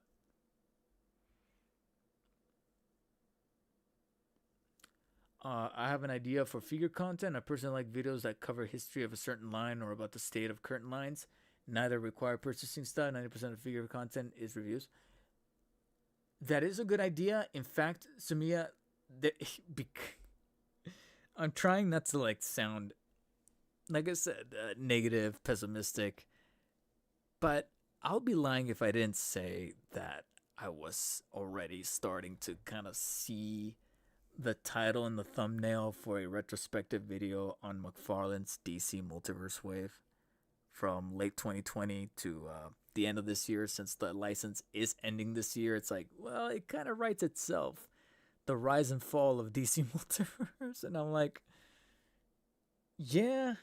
And considering I've been there since somewhat the beginning, because when I started buying his DC Multiverse figures were in fact at the end of 2020, early 2021, when I was still working at Best Buy, and we were actually getting some at Best Buy, at my Best Buy store. And I'm like, ooh, what's this? And I got the box. I think it was the Arkham Asylum Batman. And I was like, well, this looks kind of cool. I don't know why I said it like that. And I used my employee discount, got a few bucks off of it, and it was like a gateway drug. I was like, do we have more of these? And I went to the back and I saw a couple more, and the rest was history. That's when it started. So even though I wasn't there from the beginning of McFarlane Toys period, which is literally like the 90s, the DC Multiverse wave of like late 2020 when the pandemic was starting, and I was back there storing through stuff when people were ordering them, since we were just doing curbside pickup at the time since the store was closed. I was like, ooh, what's this? And that just opened Pandora's box. So since I was kind of there at the beginning, it kind of did plant a seed where I'm like, a retrospective, like you mentioned, Sumia, in terms of McFarlane's DC Multiverse wave specifically. I'm like,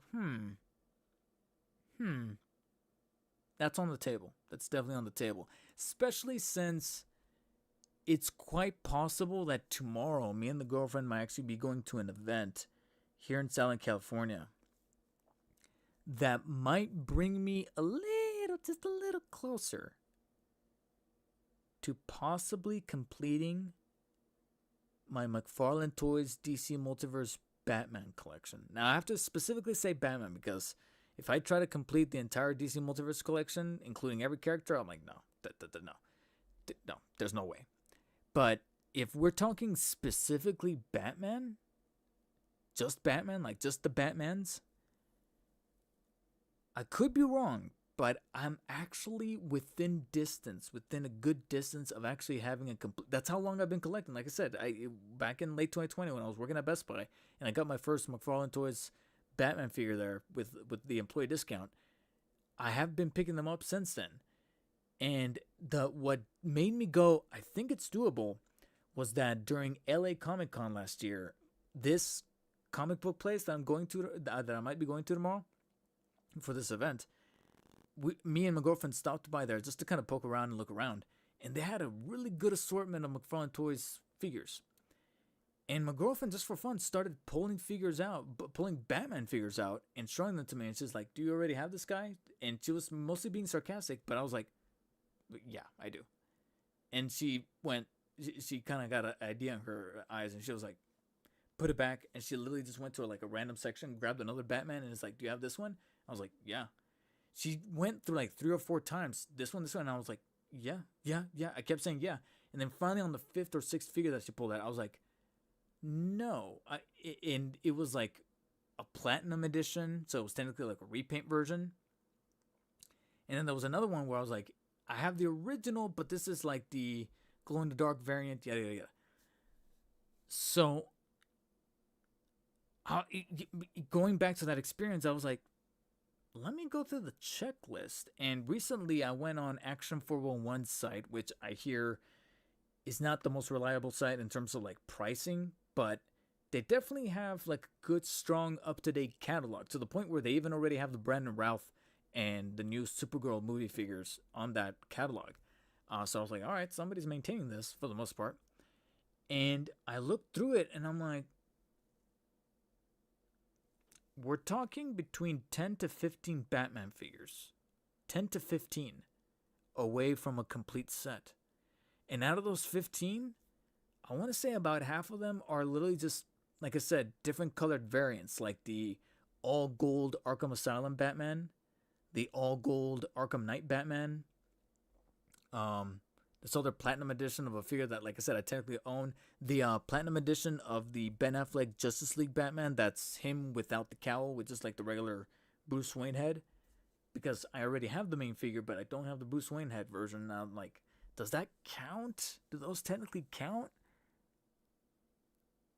And out of that whole 10 to 15, I think there were only like 3 that were actual Batman figures that are brand new that I just never owned, that I just like missed out on, like the Batman as Devastator, the Green Lantern Collector's Edition Batman, not the one where he's like infected, but the other one where he's got like the full blown suit and he's got like the screaming face.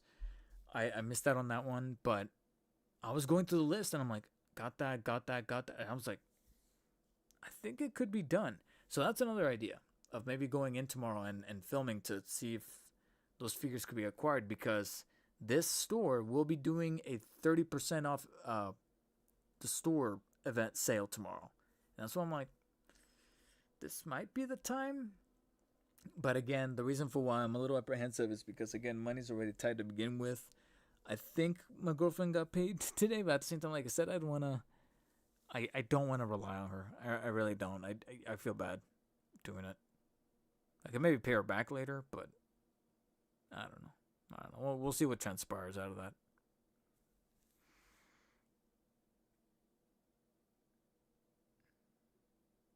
I think figure content can be way more than just reviews. Yeah, like I do have a couple of ideas in the spreadsheet that are ideas for retrospective reviews of figures I already own. Like I'm not buying newly. Like they've been in my storage unit for like years now, and I'm like, let me dig that up and do kind of like a retrospect. Perfect.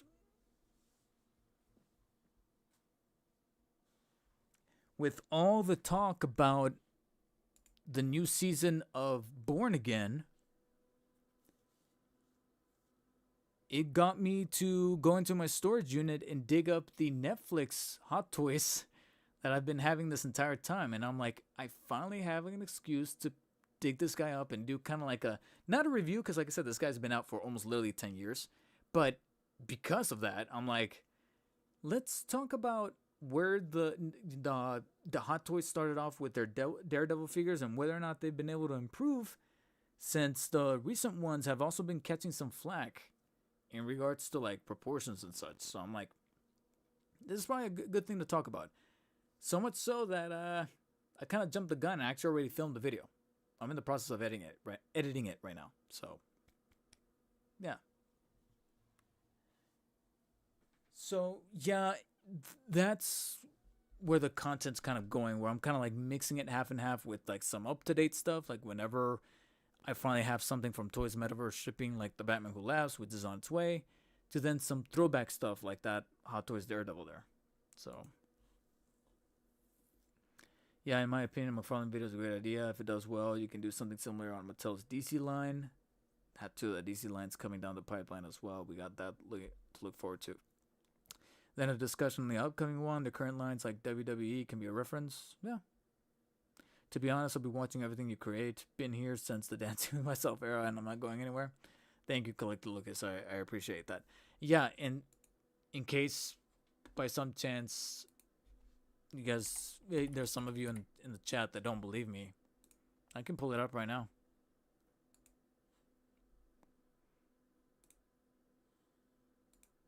The very first channel, Black Spider David.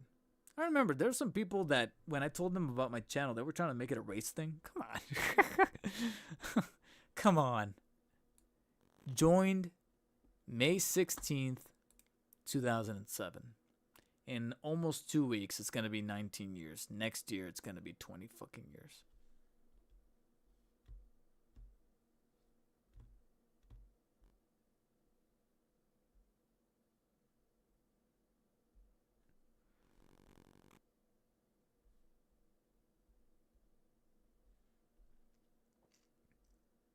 Yeah. And I don't want to risk copyright because, like I said, I used a Billy Idol song, so I don't want to risk copyright. And I think some of these like abridged cuts, I used an awful lot of the Danny Elfman score, and of course these have like footage. But yeah, I was trying to stay in the game for as long as if I go to oldest, there I am with the long hair, which is almost kind of similar to how my hair is right now, actually. Well, no, this is way shorter. This was long.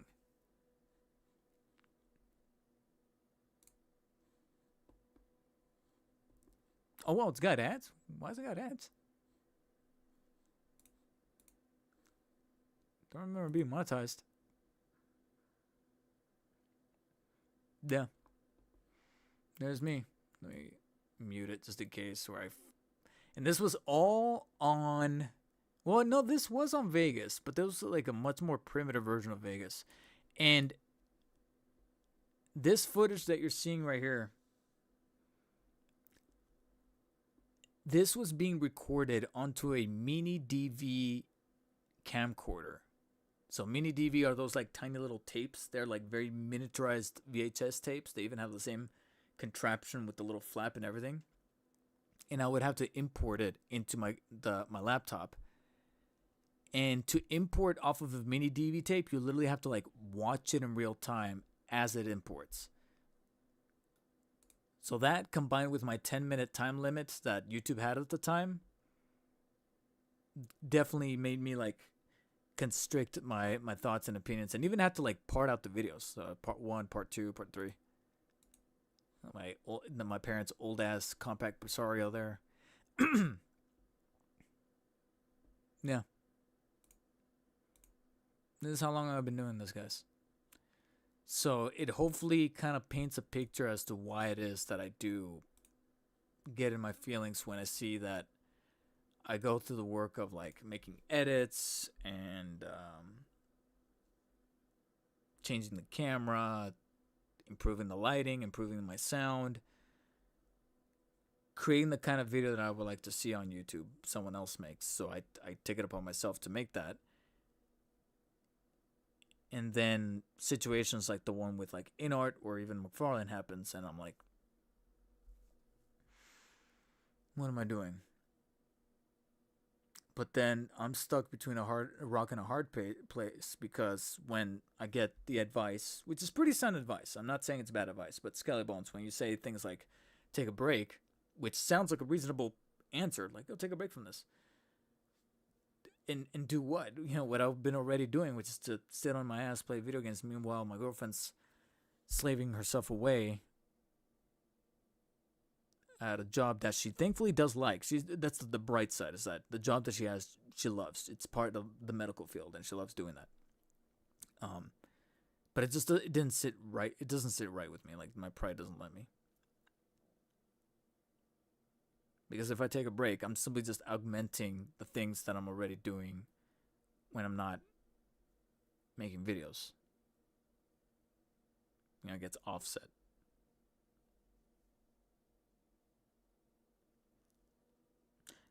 Oh yeah, because it's probably because of the copyright music. They still put ads. That makes sense. So yeah, holy shit, I just got hit with like strong hunger when it just comes out of nowhere. I'm like, Jesus. I was getting kind of peckish, but it just hit me.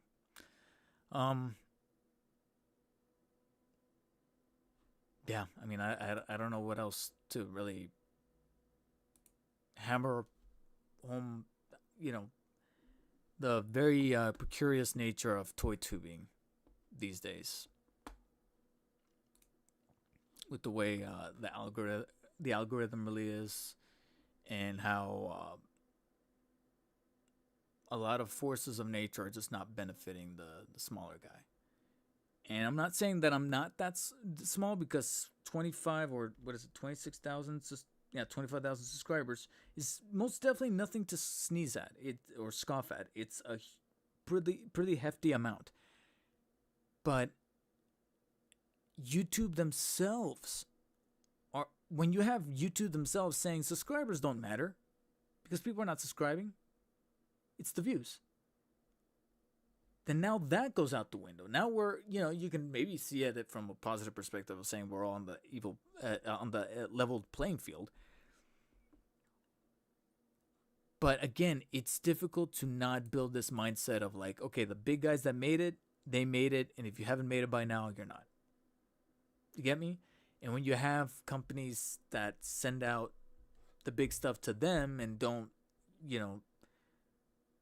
either barely give out a crumb to the small guy or give no crumbs at all, then it's like, then the small guys are going to stay. But unless we enact on ideas that are thankfully being given out by folks like Sumia with the ideas that you were putting in the chat, which are pretty good, especially as, like I said, it kind of fed into the thing that I was already kind of brewing in my head about the retrospective on McFarlane Toys' DC Multiverse line. And if you're not doing that, then you're doing the same commentary videos that everybody is now getting a hard on for these days. I don't know how many of you guys know which ones I'm talking about. The commentary videos where you have like the you look at the thumbnail and the person's in the center like this, and then on the side over here you see frames of like TikTok videos or Instagram videos, and they're just like this. Like, the situation is crazy.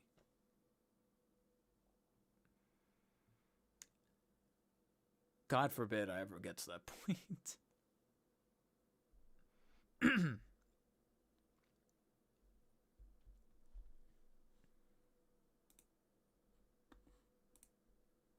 Also, by the way, I found the photos. Like I said, I was trying not to dox myself, but I was able to close out the little info box. But yeah, here we go, guys. That cow key situation. There's the Nightmare of Fonjoy. This was supposed to be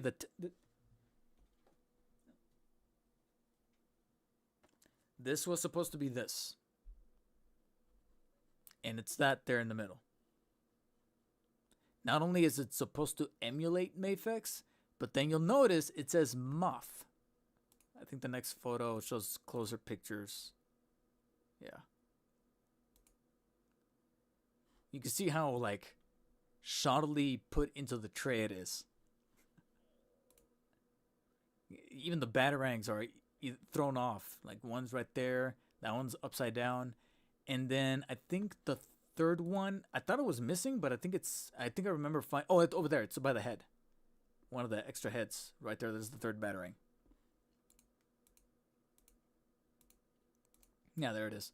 But then, like I said, on the box, it literally says Moff. It doesn't even say Mafex. It says Moff, which means it's bootleg. It's bootleg when either it just says Moff or it doesn't say anything at all. And that's your go-to, like, oh yeah, this is a bootleg. It's a knockoff. Yeah, that's what happened.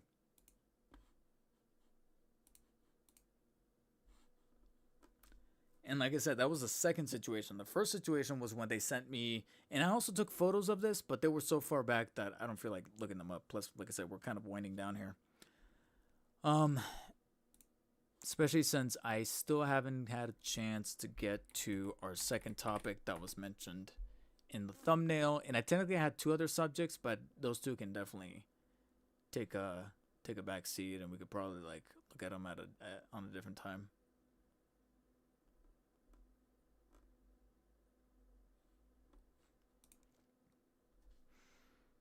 Where did I even bookmark it? I didn't. What the hell? Well, anyways, here, let me just use Paternia.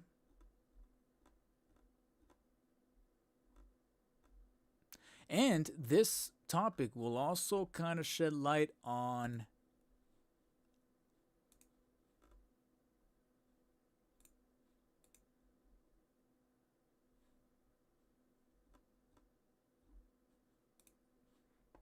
on a breaking news segment, so to speak.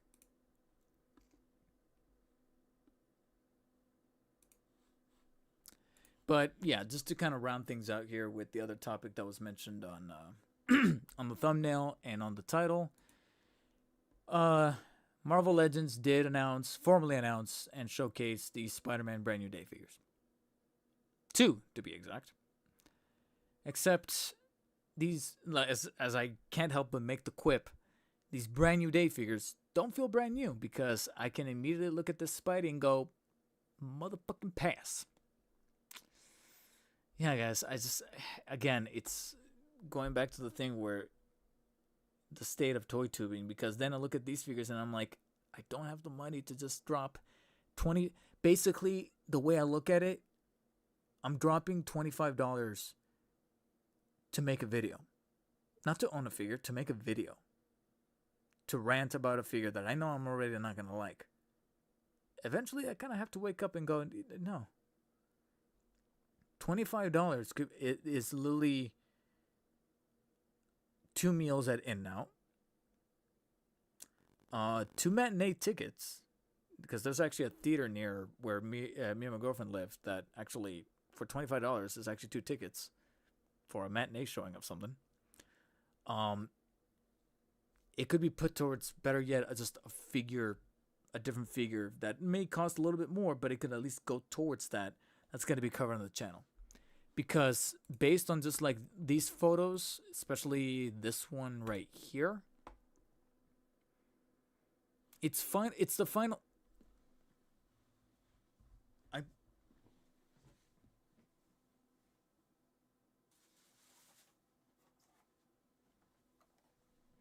I literally have it in my room. It's the final swingsuit. Just, of course, redecoed for the appearance that it's going to have. Oh, whoops. Minimized again. There you go. For the appearance that it's going to have in Brand New Day.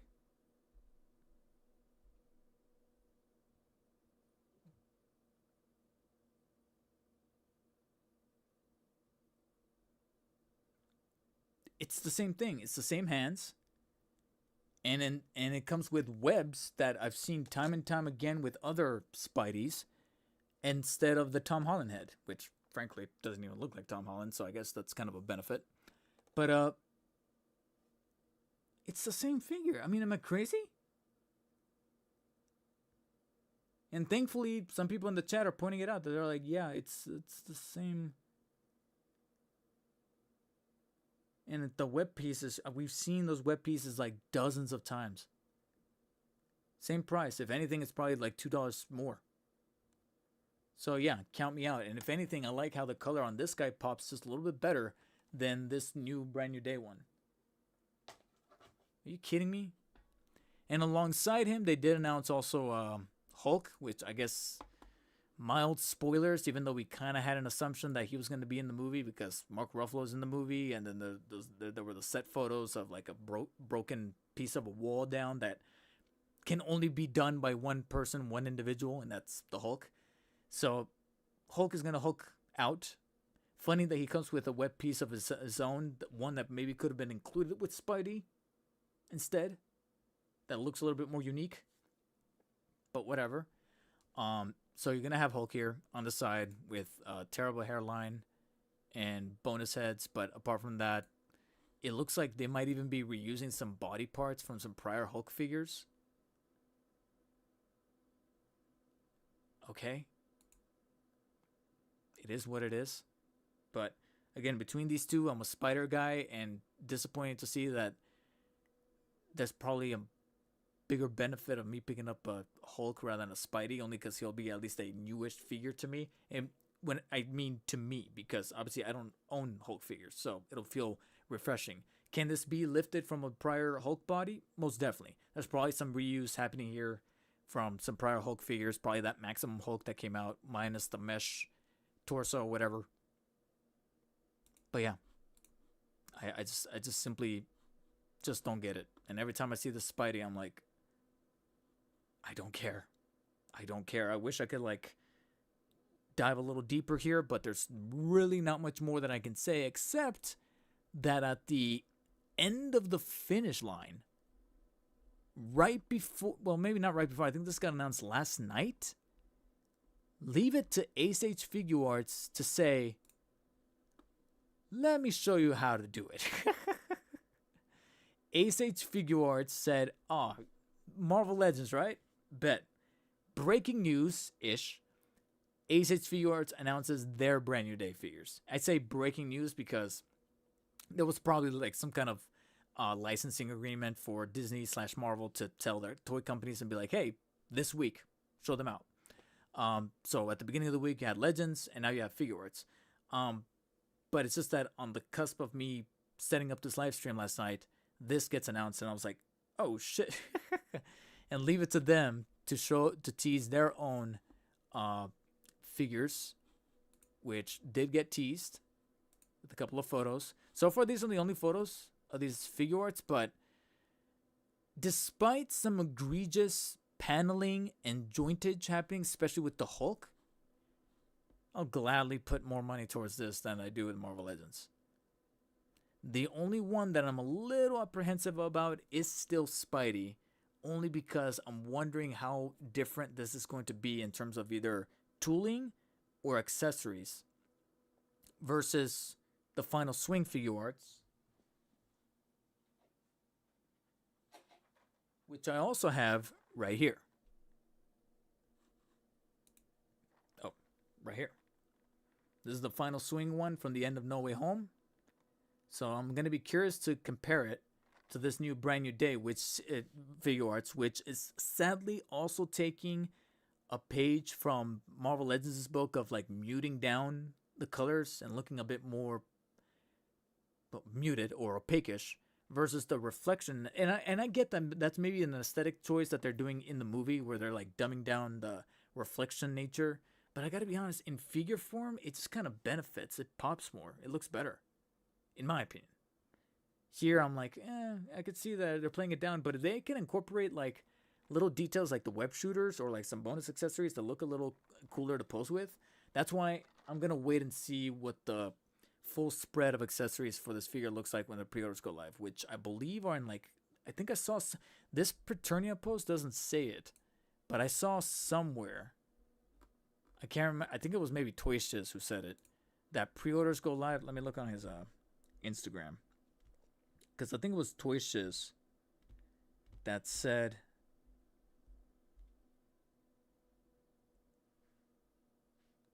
let me see. I want to say it was Toyshiz who specifically said the 18th. 1 week earlier, the 11th. Monday, May 11th, pre-orders go live for these guys.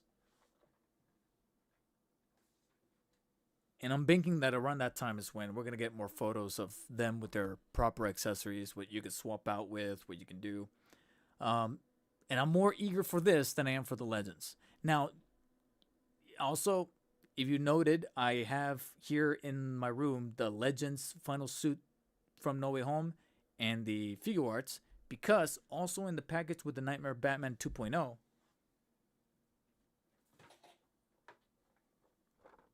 I got the Mafex No Way Home final suit that comes with a cup of coffee and the phone.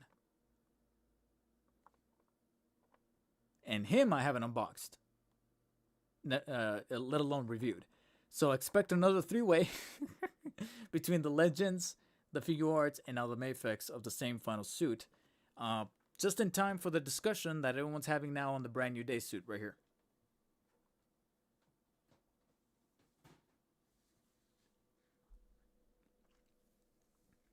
But yeah,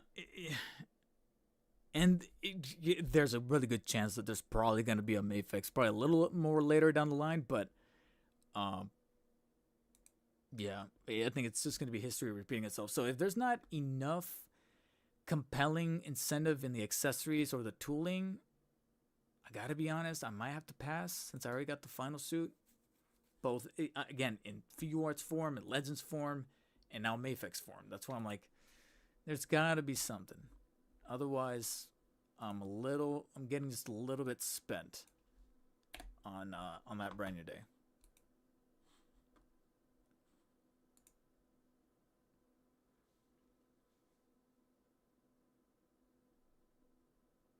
I wish classic Marvel and DC lines would go to Jada or Storm Arena, honestly.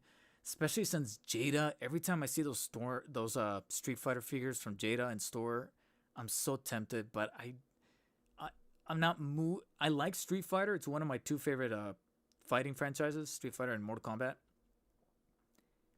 But as much as I like to those games as games, I never really felt compelled to pick up figures. And despite the great looking quality of those Jadas, it's just my connection to the characters. It's just not as strong as I wish it would be.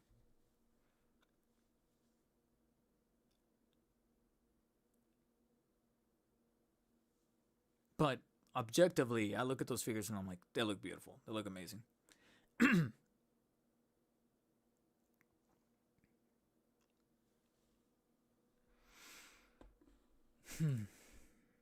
All right, guys. Starting to lose my voice. It's getting kind of late, and I'm hungry. Like I said, I got that hunger strike. Not a hunger strike, but um, that hunger spell. It's a little earlier. And again, I don't know why it's getting tougher for me to. I don't know how people do it. Talk for like 2.5 hours straight, and yet I'm over here like just sounding like I'm getting sick, even though I'm not. It's just my voice going. It's annoying. And the funny thing is that I technically did have two topics. However, they were not the main topics. The Inart, Batman collabs, the brand new day figures, and then of course my quick town hall style video or segment rather was mainly the what I really wanted to talk about. These other two topics were more like, we have time, but I'm surprised by how long I went on those topics, specifically the toy tubing one, the state of the channel one. That yeah, I guess I kind of ran out of time because we're already at the 2 hour mark. All right, Skelly Bones, you got 2 minutes while I do the wrap up. Otherwise, man, you're gonna have to hit me up or something. Because also recently, Marvel announced the legends for the Marvel Rivals figures, and Venom, in my opinion, looks kind of interesting, but it's a 2 pack, even though it's not because it's just the little shark figurine. And then poor Spidey, not only does the figure look terrible in terms of tooling, but then he gets packed in with Luna Snow, who I don't want, but simply just inflates the price more. And then, speaking of feeling kind of exhausted and burnt out of like seeing the same characters over and over, Beast Kingdom announced another BVS Batman, and I'm like, it doesn't look bad, but like it just looks like the same kind of thing over and over.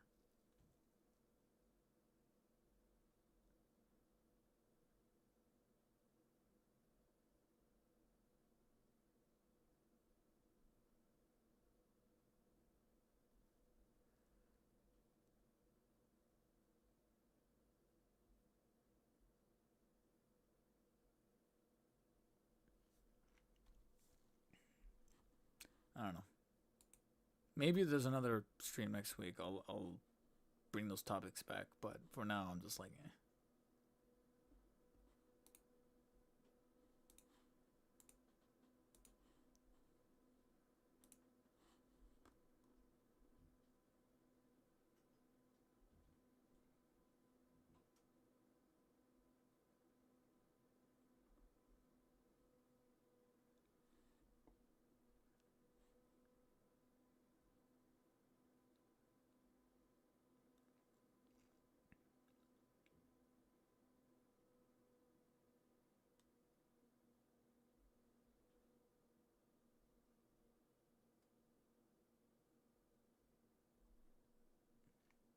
It's not finished, but it'll do. I'm heading to your Insta DM. So God. All right, hurry up. I'm getting off. Oh.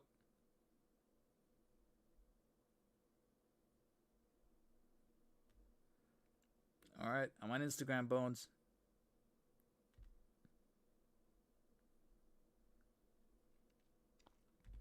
Wait, what else did I get here?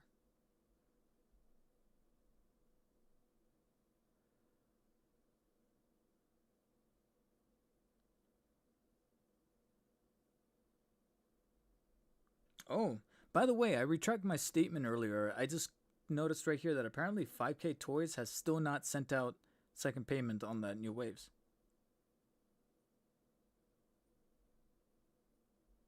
Interesting.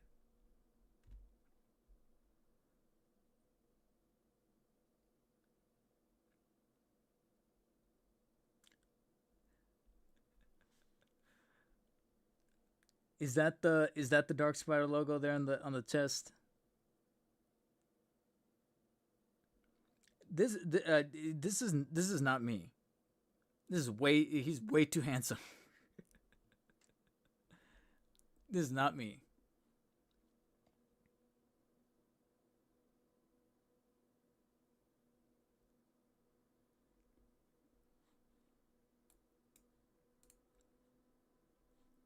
Can I show it on stream or no?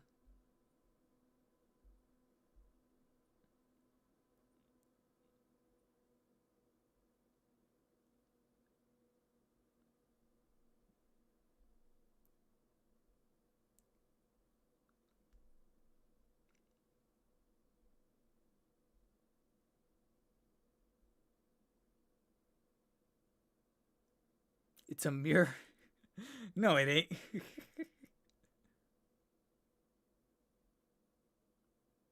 I would probably say maybe the eyebrows a little bit, and maybe this shadow it a little bit more, and maybe this has to come out a little longer in the back. But apart from that, the outfit though, I cannot wait for the outfit to get colored in. If you're planning on coloring in the outfit, and you drew that in the time of the stream, no. Hold on, I'm doing some things here on my phone, so it makes it easier on my computer over here. Let's see if I could do it this way. No, god damn it. I'm trying to move it to a better folder. Oh, there we go. I think I got it to work. Yeah, okay.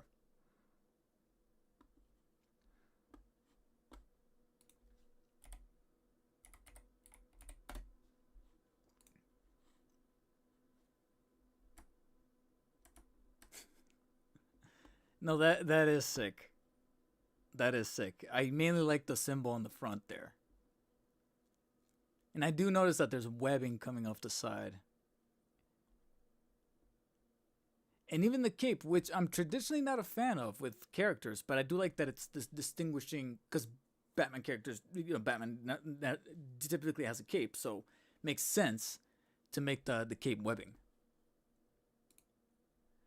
Guys, Skelly Bones just drew this up. After almost 20 years, I have artwork. You made me way too buff. Yo, I'm packing. Look at this. I can't zoom in. It won't let me zoom in.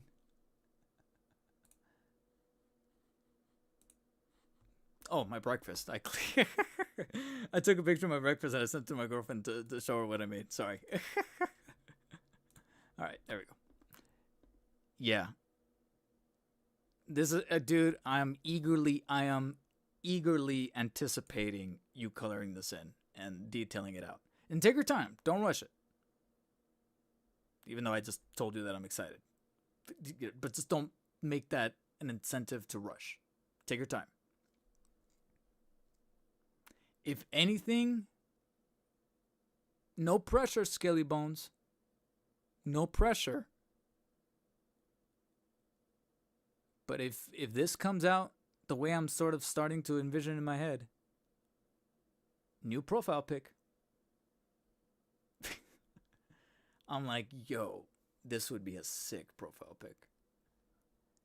Thank you, Skelly Bones.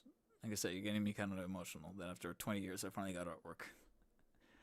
This is a nice way. Yeah, I do feel better. I do feel better. Blackout Might, welcome to the end of the stream. I'm sorry. Hard combination to do, but I tried. I like drawing big. Okay.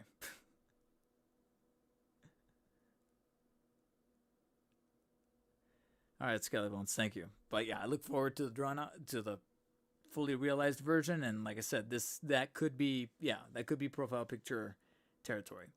All right, guys, I'm out of here. I'm gonna go eat. I'm hungry, and I think my dad is about to arrive. And let's say that my dad is the one that makes it a nightmare to create content here in the house. Fucking anyways, I'm out of here, guys.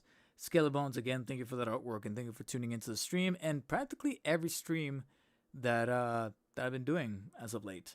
Blackout Might, apologies for making it to the end of the stream, but the VOD will be available.